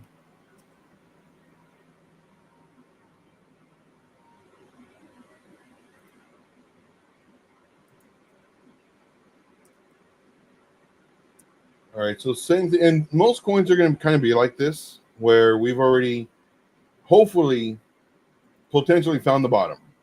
And right now we're not at the bottom, but let's go to this. And I do love using the magnet tool as a magnet, which is only found on TradingView. But there's another level right here.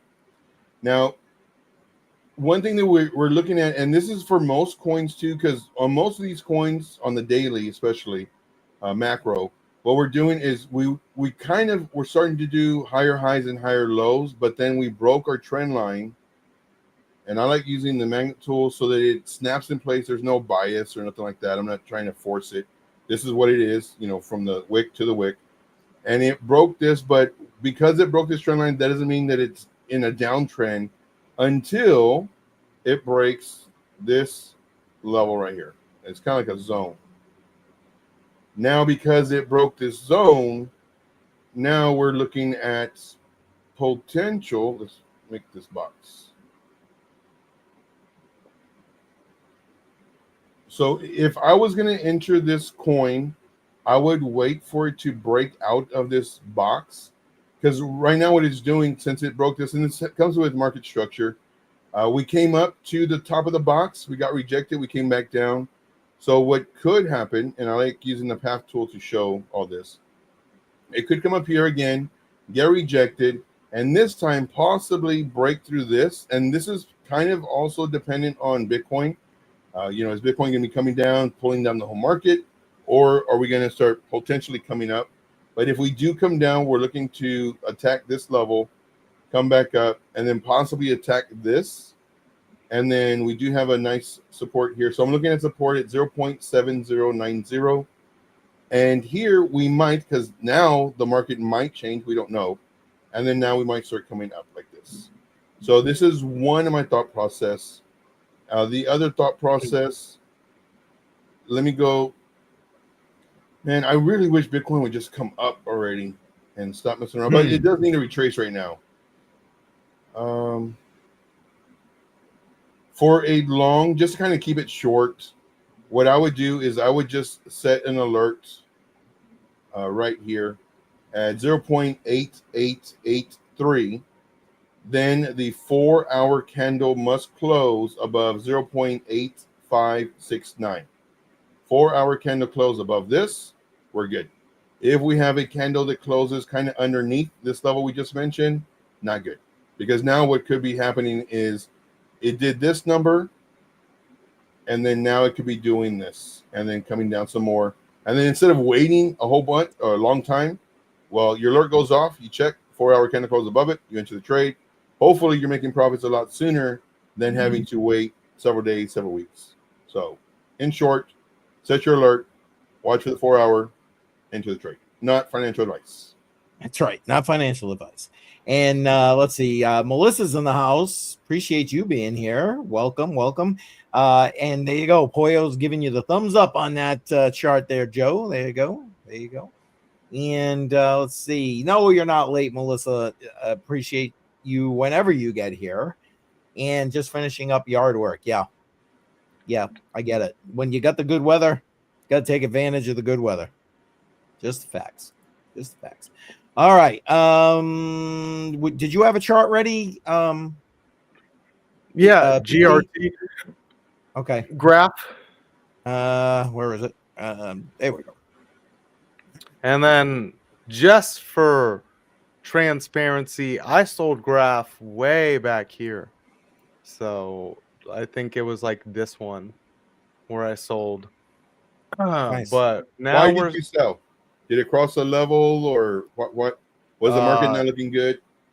Yeah, just just that's where I sold a lot of my alts. Why? November. Oh no. Okay, so March this past year. When we were at highs on BTC, I sold off most of my alts, bought back a few when we hit dips, and then really sold out the beginning of this year because things just weren't looking good for alts. So I took a few losses on some of them and then broke even on some just because things were extremely battered down. But I bought back here in, let's see, October of 2023. Wow.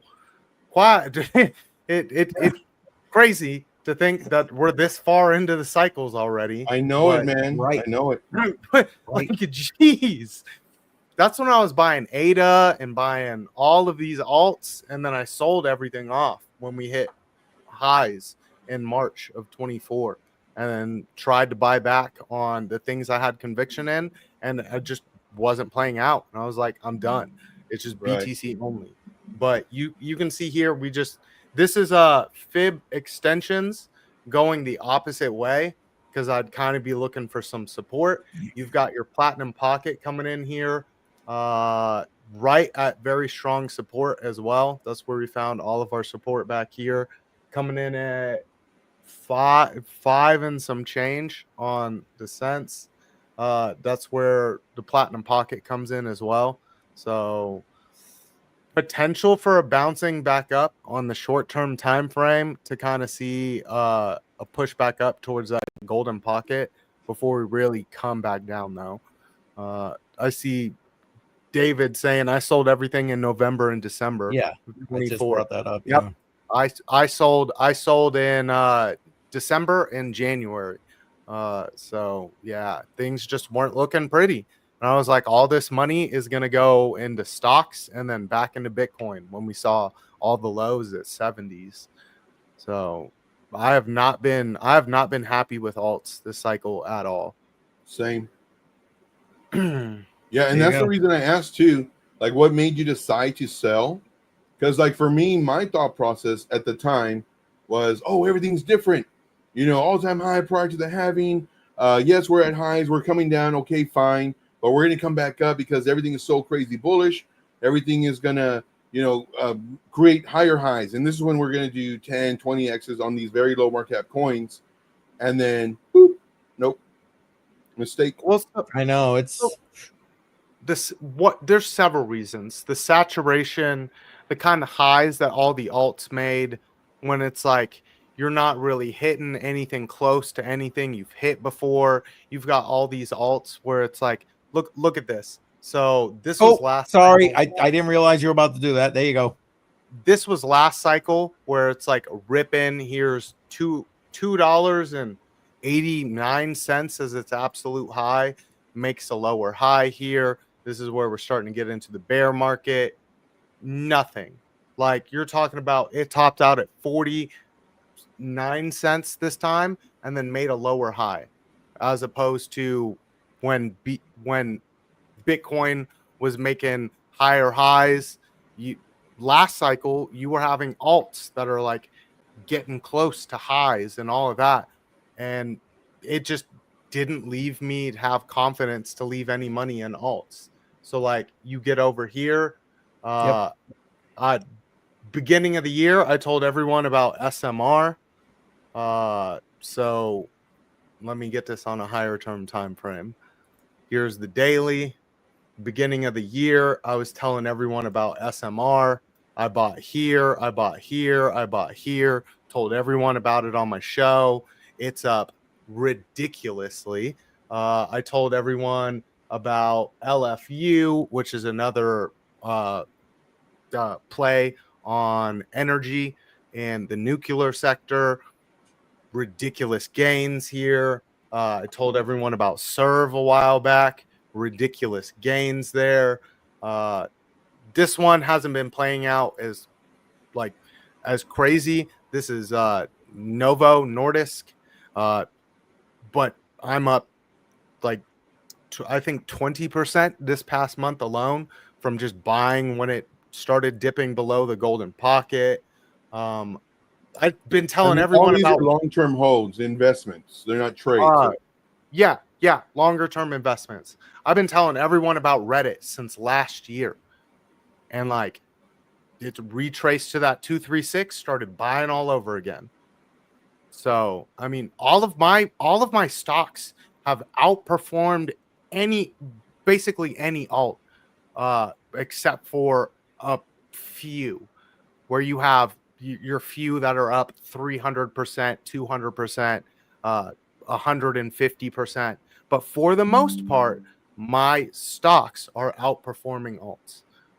So that's why I just was like, screw it. I'm just going to go back to what I know from high school and going back to stocks for now. And then say we see like ADA and XRP and a few of these other dino coins start ripping. I got time to put money in them when they start making those highs that I've been watching for. So like ADA over here, where I've been watching ADA like crazy. There's a lot of people in the community that love ADA. If ADA can get above this golden pocket and really confirm some support, I've got time to jump in. That's 70 cents and can write it back up. But like this 70-cent mark for ADA has been a battle zone over and over and over again. I want to see us confirm. And a lot of these alts are looking very similar where you can't hold the golden pocket. You can't hold the 50% fib line. And that makes me worry, especially with the fact that there's 30 some odd million altcoins. Where do you put your money? It's not like last cycle where it's like, oh, every single alt I bought made me stupid money. Right. It is not that way. See, and I had that mentality, the very beginning of this season, where like, man, like literally you can like throw your money anywhere, hold it for 8 months, and you're up 10x. But as the season continued, you saw the continuing the saturation.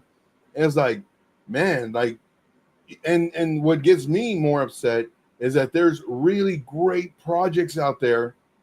They're not moving 5%, 6%. When you have these, fart in the hat coin, whatever, and now getting added to Coinbase 200 million%. Yeah, facts. And I like what David's saying. Yeah, exactly. Sometimes you just got to kind of go with the gut on stuff like that with all these different macros that he's listing right there. And I love it. BC has the best sound effects. Yes, he does. Doge at 40, 50. You know what? I don't know if Doge is going back up on. I mean, what was its all-time high? Like 75 cents or something? I'm so disappointed in Doge. I thought for sure because of the name Doge, that it was going to just take off. And I was just like set on it. And nope. It just nothing but disappointment. Huge disappointment. Yep. No, I'm with you, man. I'm with you. And Sol, you guys have been around long enough. You know how I feel about Solana. But we can get into it if you really want to, because I've had like 3 rounds of drinks, so I'm good to go. He's ready to fight. He's ready to fight. He's looking for people to bump into. Bump into. I mean, that's right. And I had owned some Sol, and I bought at like 40, 50 bucks, and then bought again at like 80, and then sold at like 190, just because I was like, I'm getting out before we hit that 200, because I don't know if anyone's gonna buy Solana if I'm trying to sell it at 190, 200. So I mean, it made me money, but I don't have to like something for it to make me money. You know what? Those is the facts. Because I made some money back in the day on XRP, and I can't stand XRP. So I'm with you. And there you go, shouting from the rooftops. Ondo at 24 cents back. Yeah, I get it. And people, I don't know. I am of the mindset that this whole sitch is different, and we've seen what we're going to see for the most part with regard to the alt season. And there you go. You're hurting his alt feelings, BC. It just is what it is. I've been preaching it since like 2024, though. Like I've been preaching it since before we got into any crazy pumps that like this cycle was different and that there would not really be an alt cycle. So Yeah. I've kept that message and it's played out pretty accurately. Yeah, it has. Yeah, it has. And where are we?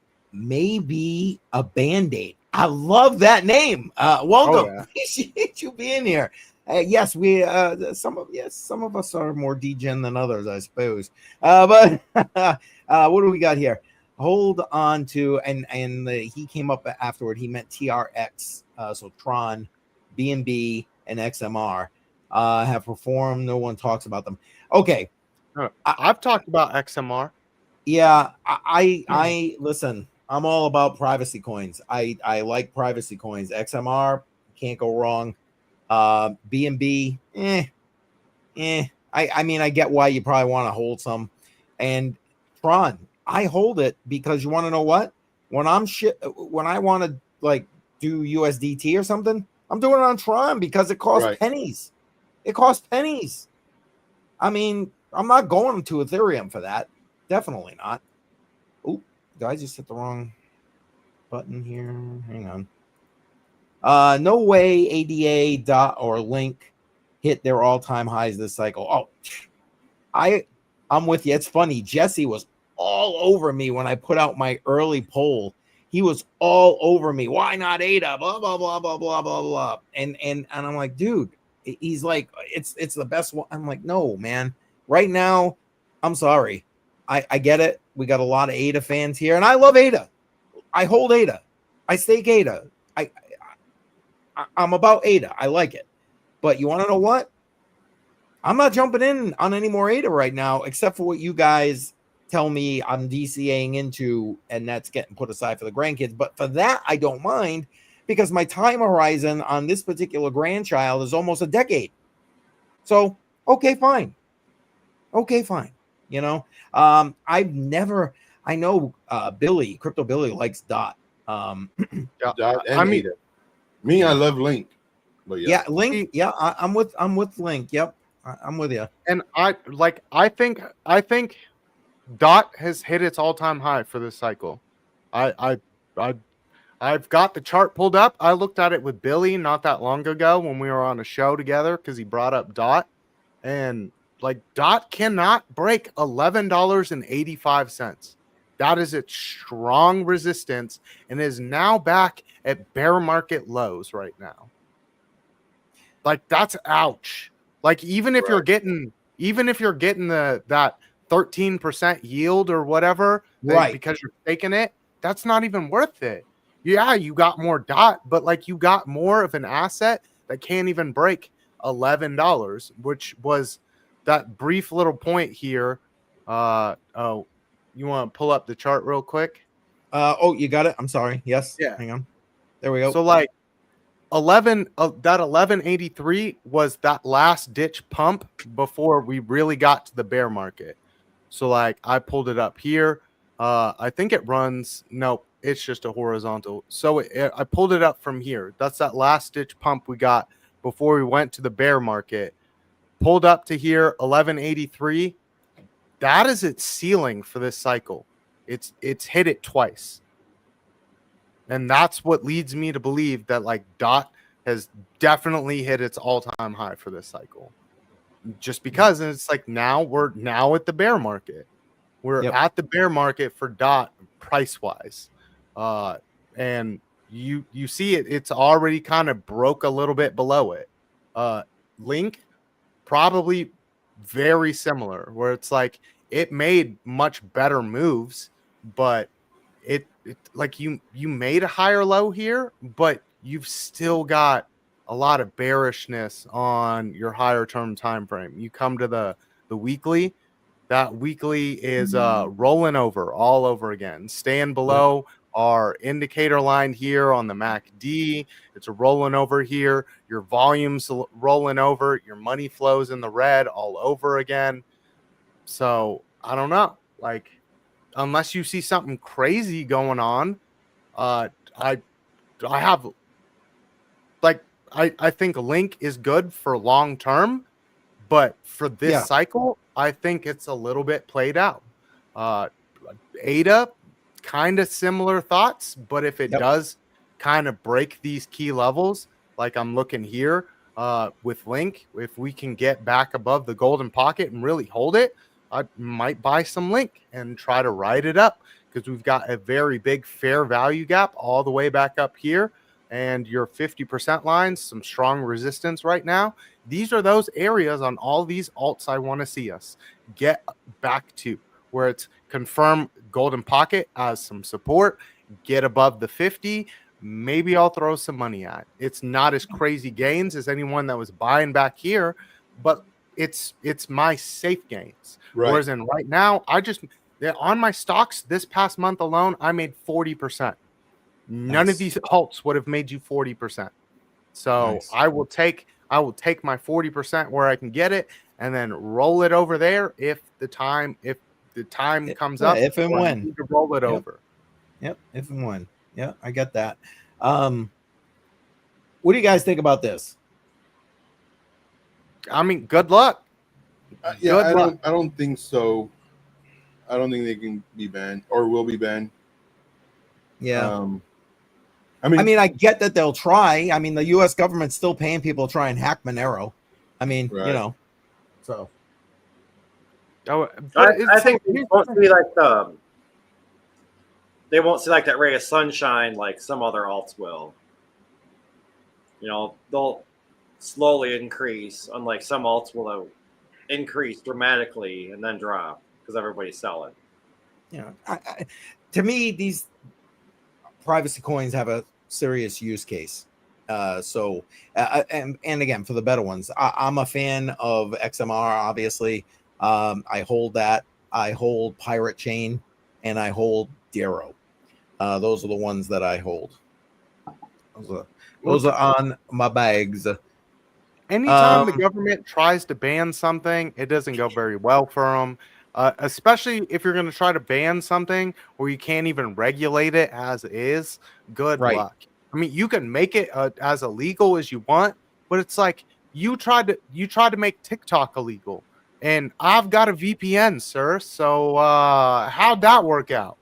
Right. And it's not like you still can't get it, right? I mean, the only thing they did was take it off the centralized exchanges. Who gives a shit? You don't want to be getting your stuff. If you know how to get stuff without using a centralized exchange, that's what you should. I bought XMR directly from the miners. That's how I buy it. That's how I've always bought XMR. Why would you go to the centralized exchange when you can buy XMR for cheaper directly from the miner? I'm with you. Yep. I'm with you. There's that. I'm just trying to play a little catch up here on this. Colombian Connection bought ADA in the 8-cent range, sold a year later at 10 cents, 4 weeks later $1, a year later $3. Yeah, I'd have a little bit of sticker shock on that as well. And we ain't visiting that $3 range again anytime soon. I know that may buy me some hate from the ADA community right now, but we're just not. We're not. My opinion, not financial advice. Old guy. I gotta say, that happened to me on so many different cryptos. I bought it, held on to it for a year, 2 years, and it's like SHIB. Speaking of which, I know. I sold it at like $200, so I 10x, I was happy with. The next day, what I sold was worth $1,200, and I'm like, man. See, but we never know though. 24 hours. Right. There's no way to. That's the only thing. Like whenever you're buying these coins, it's like, oh man, I'm up 80%, and then you sell half your bag, and then that what you sold could have made you 10 grand, but because you sold that, well, now you only made 2,000. So it's like, and then what if you didn't sell it and then it went to $4? So it's man. But whenever like, and you've done a lot of really great ones too. So back to my original question, back with BC Port Corp, like why did you sell, et cetera, et cetera. Like for me, it's a very hard pill to swallow because it has to do with, one, I did not want to be wrong, and two, you know, I don't know if it's pride or just, you know, because I'm on YouTube or whatever it is, but I didn't want to be wrong because I'm thinking, oh, we're going to all-time highs. Everything is different. We're going to keep on going. If we come down, it's fine. I'm just going to buy more. If it retraces 20, 30%, this is what I'm expecting. I'm just going to add to it, and it's going to go up because this is what I'm used to. And then it came down 20, 30%. We bought more, and then it came up a little bit, and then it kept on coming down. It's like, oh, crap. Well, now I'm already down like a lot of money, and it's like, I'm not going to sell it. So, like, for me personally, and to admit it, like, it's one thing if you're a trader, it's like, oh, man, like, I messed up. But, you know, to be on YouTube and, you know, talking about it, the reason I talk about it is so that if other people have done it too, they don't feel dumb because, you know, they're the only ones. No, there's a lot of us out here who have done that. But I tell you what, man, it was a hard pill to swallow. It was like, dude, like, I'm down 50%. I was like, I'm not going to sell it. Shoot, I'll let it go to zero. Yep. And that's I don't know if that's just the let's wait and see what happens, which I should have, would have sold it because now it's down like 70% or even more. But yeah. Yep. But it's tough. It's really tough. And then, of course, you know, eyes are on you. And then, of course, you admit it. And again, it's just a hard pill to swallow, but it is what it is, you know. Facts.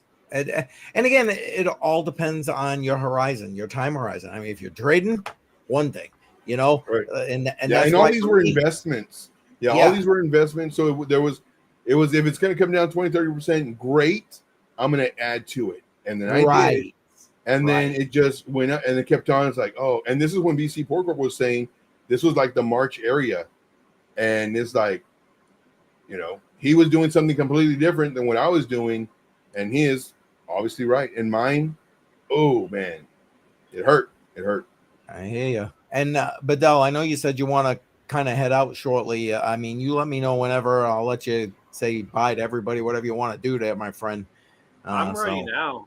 I was just all right, man. Go. I mean, say your piece and do what you got to do, brother. I get it, man. I get it. I don't know how late I'm going to be tonight myself. So go ahead. I just want to say cheers. Been a fun Friday night. Great way to end the week. Cheers. Yeah. Then, oh, that's empty. Besides lack of sleep and then stress, like I think it was Wednesday, I woke up at 1 a.m. and then I struggled to stay awake till like 8. Because, you know, when you're up like 7 hours before you got to go to work or 6 hours, then you got to work all day, and then you come home and you're hungry, and then your whole body clock is off, and it's just. Yes, sir. Then the stress all at work and more stress the next couple days at work. And it's like. Well, go get some rest. It's all right. Appreciate you even being here, my friend. You know the drill. I'm just happy tomorrow is still supposed to be like 78, 79 with no rain. But it's like I got to fix the truck in the driveway. I got to mow the yard, you know, and then I got the kids. And my buddy came over with his kid, and, you know, she was looking for her friends. So, you know, we've got a play date tomorrow at the park. There you go. It's like no time to do everything that I need to get done. Serious facts right there, man. That's life.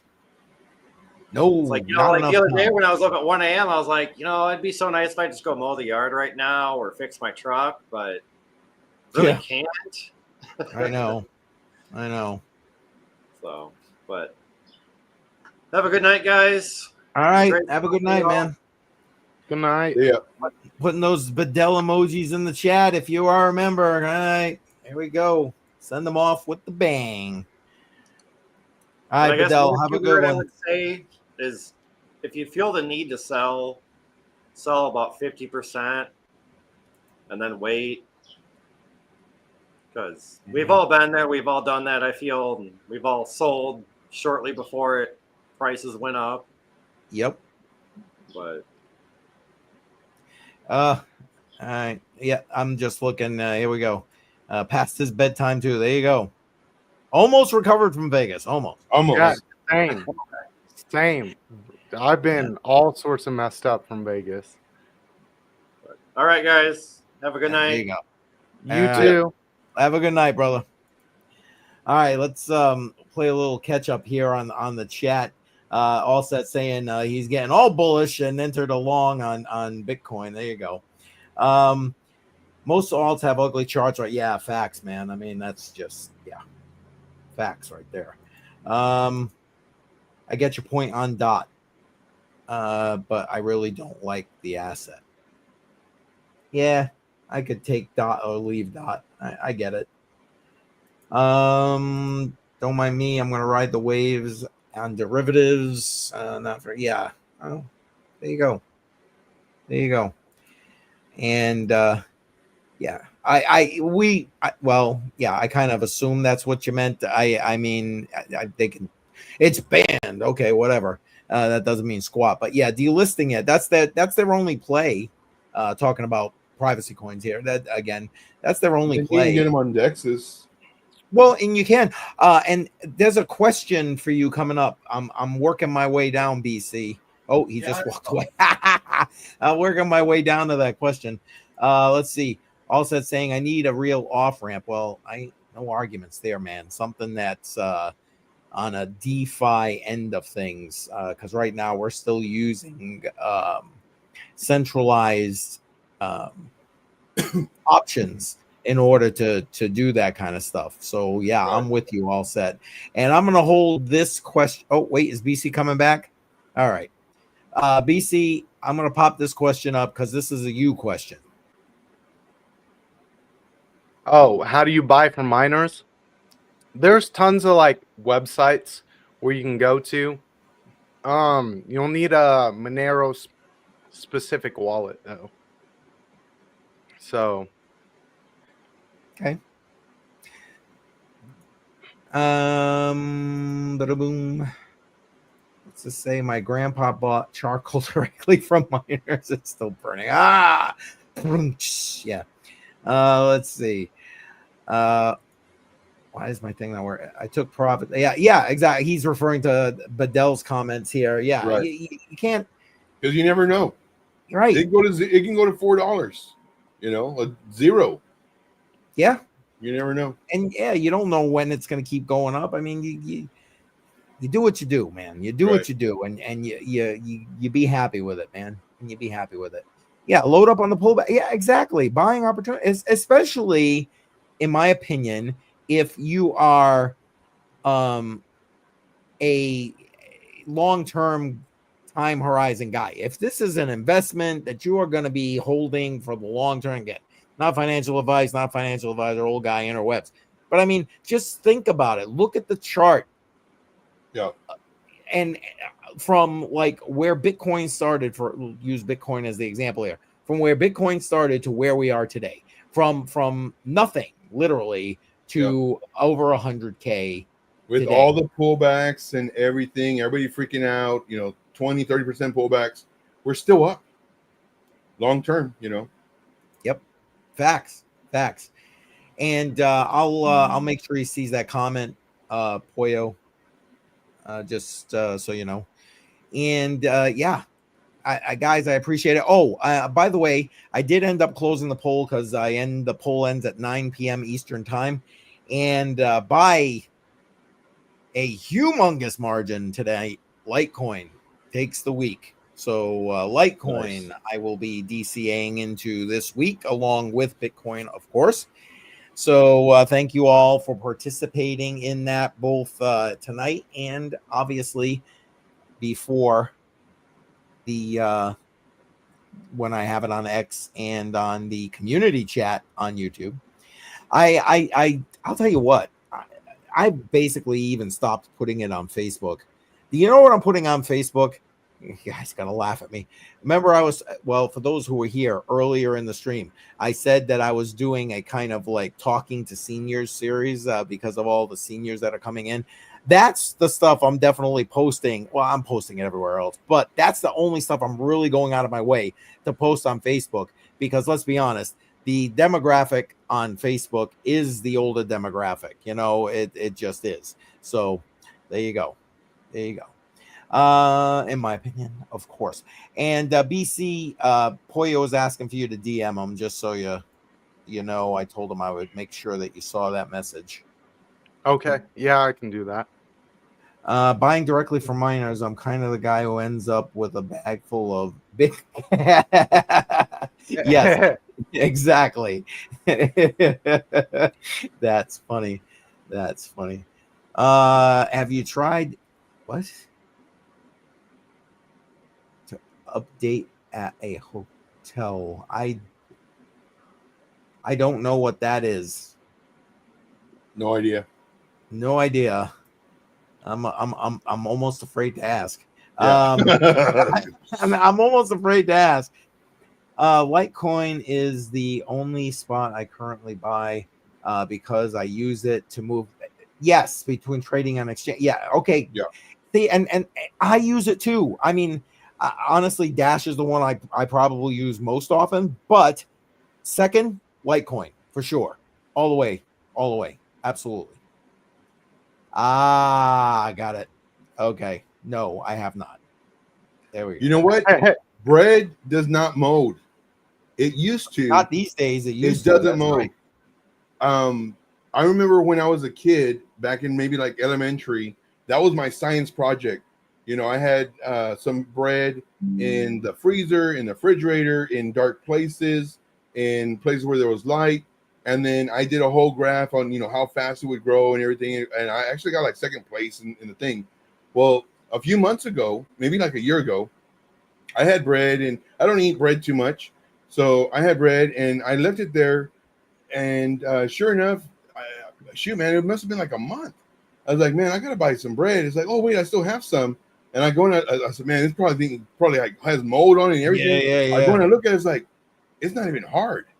I was like, that's crazy. So then I left it there for like another 2 months just as an experiment, and it never grew mold. So I don't know what they're doing, but they're doing stuff. They're doing stuff to the food supply. Absolutely. I think that's why we have all these purple and pink hair people and blue hair people, is because the food. I really do.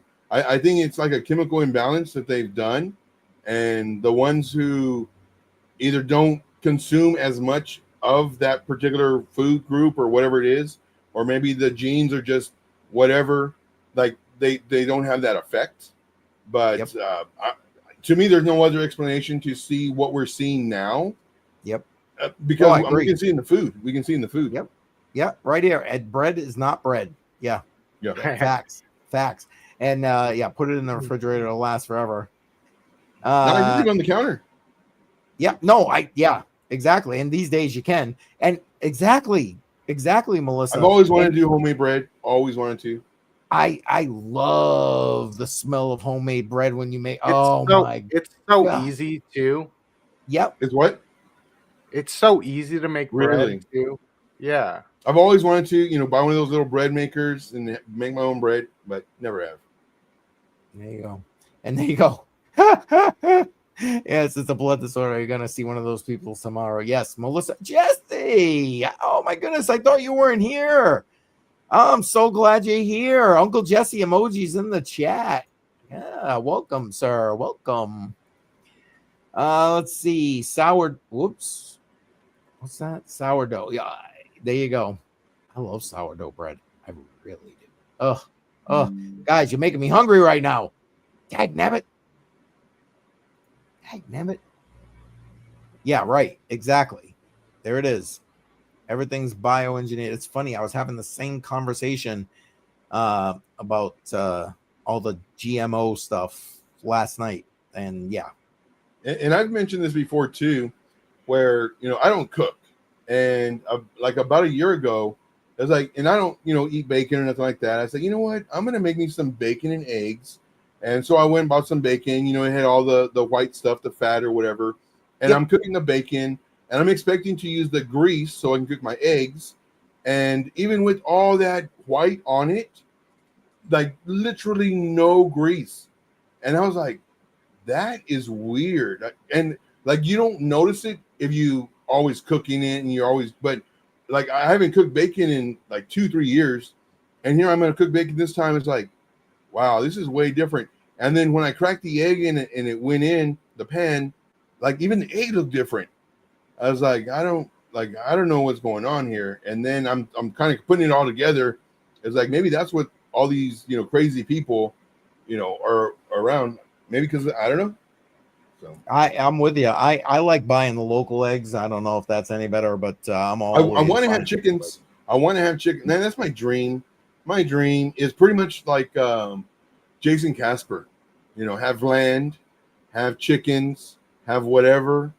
But the only thing I'm a procrastinator, so I would need to hire somebody to collect the eggs and everything else. It's funny. My sister bought a house and they had chickens, and she said the only way I'm buying a house is if the chickens come with it. And I was like, what? And sure as hell, she got herself some fresh eggs every day, man. God bless her, man. God bless her. I mean, that's why I get my meat locally. I get my eggs from my buddies that are chicken farmers. Like, it's cleaner. It's you taste the difference. Facts. Like the last pork that I cooked, we cooked some sausage, and if you get sausage from the store where it's Johnsonville, whatever, and you cook it in the pan, the pan is covered with grease on the bottom. Our pork is not like that. It is clean. So it costs a little bit more unless you're buying in bulk like we did. We got half a pig for $250. Wow. So it's a lot cheaper. It's a lot cheaper. Yeah, I remember watching those TikTok videos. It was like a year or two ago where it's just like wax, and then we pour it into like water, I guess. And then the dude would have the chopsticks and he would move it around, and he was making cauliflower. And then, he would put a little bit of dye in it. And I was like, are they doing this now? Like, who knows? I mean, it's got no taste to it. So, Facts. I don't know. Facts. And K Diggity, I love the fact you got us on the TV. That's awesome. Big wave. Oh. There you go. I like it. I like it. Let's see. I'm just zipping through here trying to play catch up. Get eggs from the local farm. Yeah. There you go. And so much better.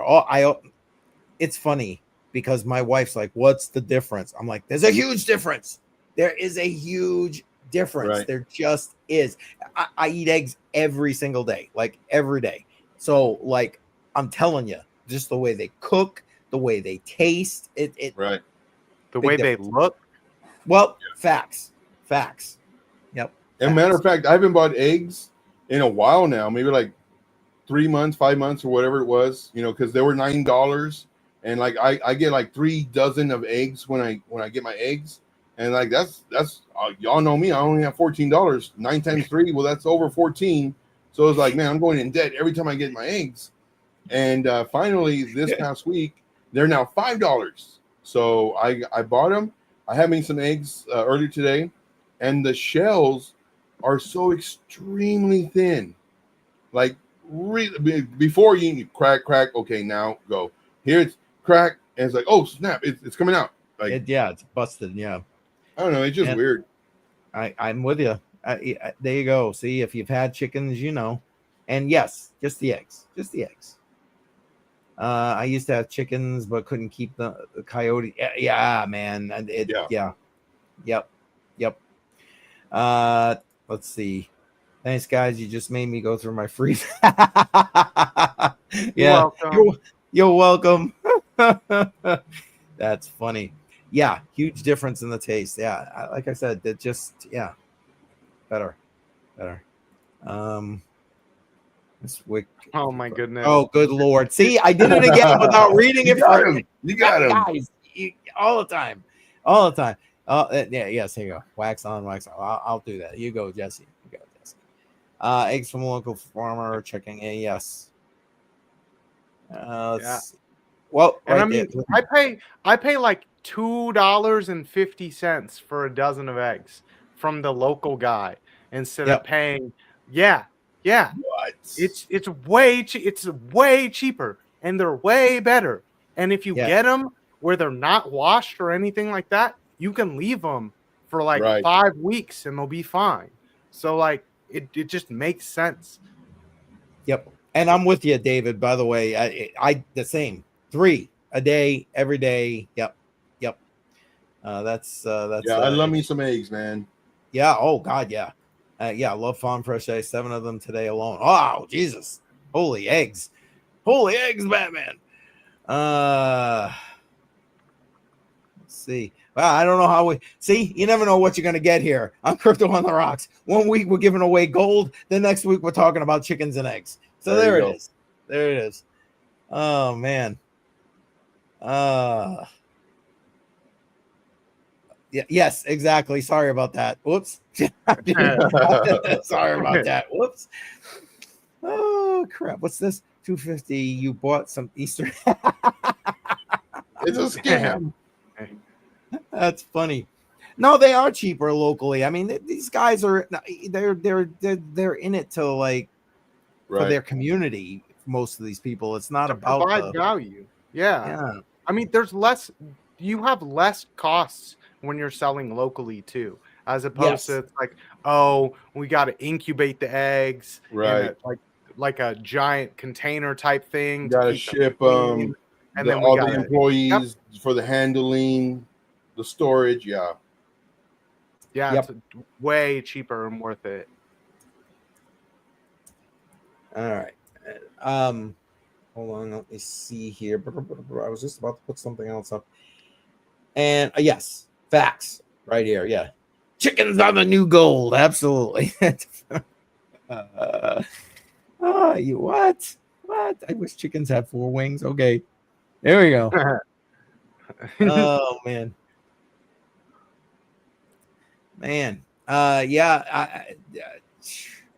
Guys, I don't know. I'm with you, BC. By the way, I responded to your I saw it.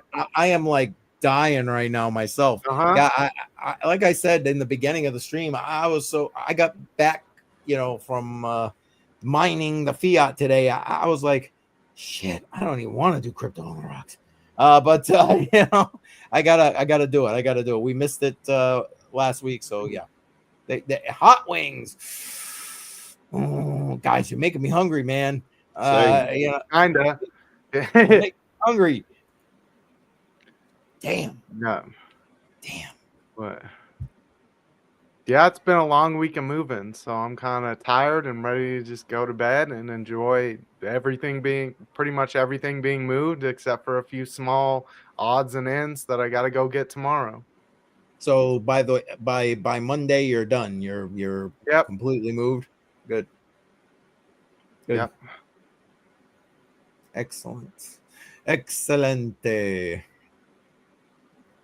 Yeah, it's like I said, I hate moving. I just do. So it's nice when you get to the end of it and you're just like, yep. And now that's done. Now it's time to just sleep. Hey, any word on the job sitch? Cisco said no. They wanted me to have more experience, so we're gonna go with someone else. Oh, screw them. I've got tons of people that want to hire. I just didn't necessarily want to go with them because the at-home time sucks. But I guess we're gonna have to go with 4 to 6 weeks on the road, and just take it like that. I mean, it's money, but yeah, it's and then you get experience, and then you can go to a place that you want. Yep. Well, yeah, exactly what Joe just said. Exactly. Well, I just wanted to go with Cisco because they have 2 to 3 day routes. So you're gone for 2 to 3 days, and then you're back home for a night, and then you're gone again. But they wanted me to have a little more experience, so I'm gonna go get the experience and then come back to Cisco and be like, look, so I got that experience you were talking about. Can you hire me now? There you go. Facts, man. Facts. Yep. I'm with you. Well, I'm sorry to hear that, but yeah, I get it. Oh, what's he saying? They work in house. They don't go anywhere but office. Oh, different. So SYSCO, not the computer company. I was like, what is the confusion right now? Now I get it. Yes. I didn't catch the spelling difference. Yes, I got you. Yeah, Cisco, the food shipper, one of the largest trucking companies that moves food around the middle of the United States. So, yeah. Yes, very big difference. Yeah, exactly. Yeah. Yeah. Little things, food versus electronic. Oh man, that's funny. That's funny. I love it. Well, you know what? Maybe let me see if there's anybody live. Maybe we'll just wrap it a little early tonight. I ain't gonna complain about that. What's it say? Can eat 20. There you go, man. There you go. I'll tell you what. Have you guys ever had like salt and vinegar wings? No. Oh my God. I had not recently, about a year ago. And I'll tell you what, I don't know if the guy that made them is a magician or whatever, but like they were like so good. I mean, like I needed a gallon of water afterward. Yeah. Okay, good. I'm not the only person. Yeah. They were so good. Oh my God, good. Like, wow, good. Yes. And they were delicious, man. Delicious. Yes. Yeah, I don't think anyone's live right now. No. Oh, thank you for checking. Of course. Well, guys, I think we're gonna wrap it up because BC's about to head out. Joe, I know Joe's dragging right now, and so am I. Yeah, I'm so tired. I've been yawning this whole stream. Like, oh my God. I know. Hey, we've all been there, Joe. I'm so tired. We've all been there, and you know, at least you didn't fall asleep on the stream. Bam, there it is. Unlike some people, that's all I'm saying. I'm just saying. and there you go. I love crypto. Yeah, same, man. And normally, man, it's all about. I could just sit here and ramble about shit for like hours, and just be happy, which is why I do this, you know, so we can all be that way, man. Yeah, I love it. Oh, here you go. Because you're on the TV, Joe. So your yawning is making it. Yeah, there it is. Oh, crap. There you go. All right, guys, we are going to wrap this up. I appreciate everybody being here every Friday night, 7 p.m. Eastern time. Crypto on the Rocks. I appreciate you guys.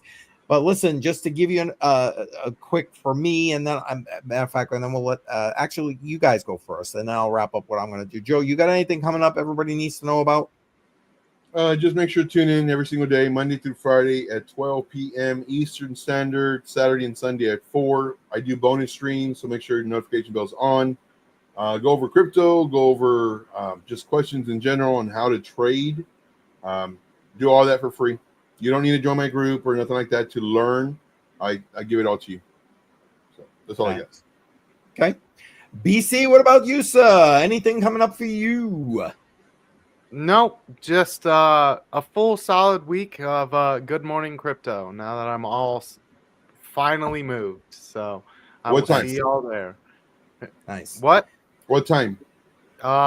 So if you go in Eastern time, it is 5:45 in the morning. 5:45 Eastern. Got it. Yep. Extra early. Yeah, super early. Woo! But that's all right. That's all right. That's all right. I catch you when I get up. It's like, okay, let's listen to what BC had to say this morning. I pop in my earbuds in. But all right, excellent. And so for me, tomorrow, check out that video I'm dropping. Again, it's like, I don't know, 5 minutes long or something like that. I'm trying to keep them short and sweet. Talking to seniors. If you've got a senior in your life that you maybe want to throw another senior at that's crypto related, throw it at them. Why not? Sunday, 7 p.m. right after Billy Goat Tales. Oh, wait, wrong side. This guy and I will be live and, well, not live. We'll be in a premiere video, but we'll be in the chat and premiering taxes and your crypto because I know that excites everybody about that's a topic, man. And then Joe and I, now I got this side right, Monday morning, 11 a.m. And then again back with this guy and Bedell at 7 p.m. on Monday with Redman. Don't forget, Redman is joining us that night, and we're going to be giving away one of his books. All right, guys, I really appreciate everybody for being here. Thank you for being here. And I love taxes. I don't believe you, K Diggity. I don't believe you. All right, we're out. I appreciate everybody being here. Have a great night. Thanks again. And we'll see you again next Friday night, 7 p.m. Eastern. See ya. Good night, all.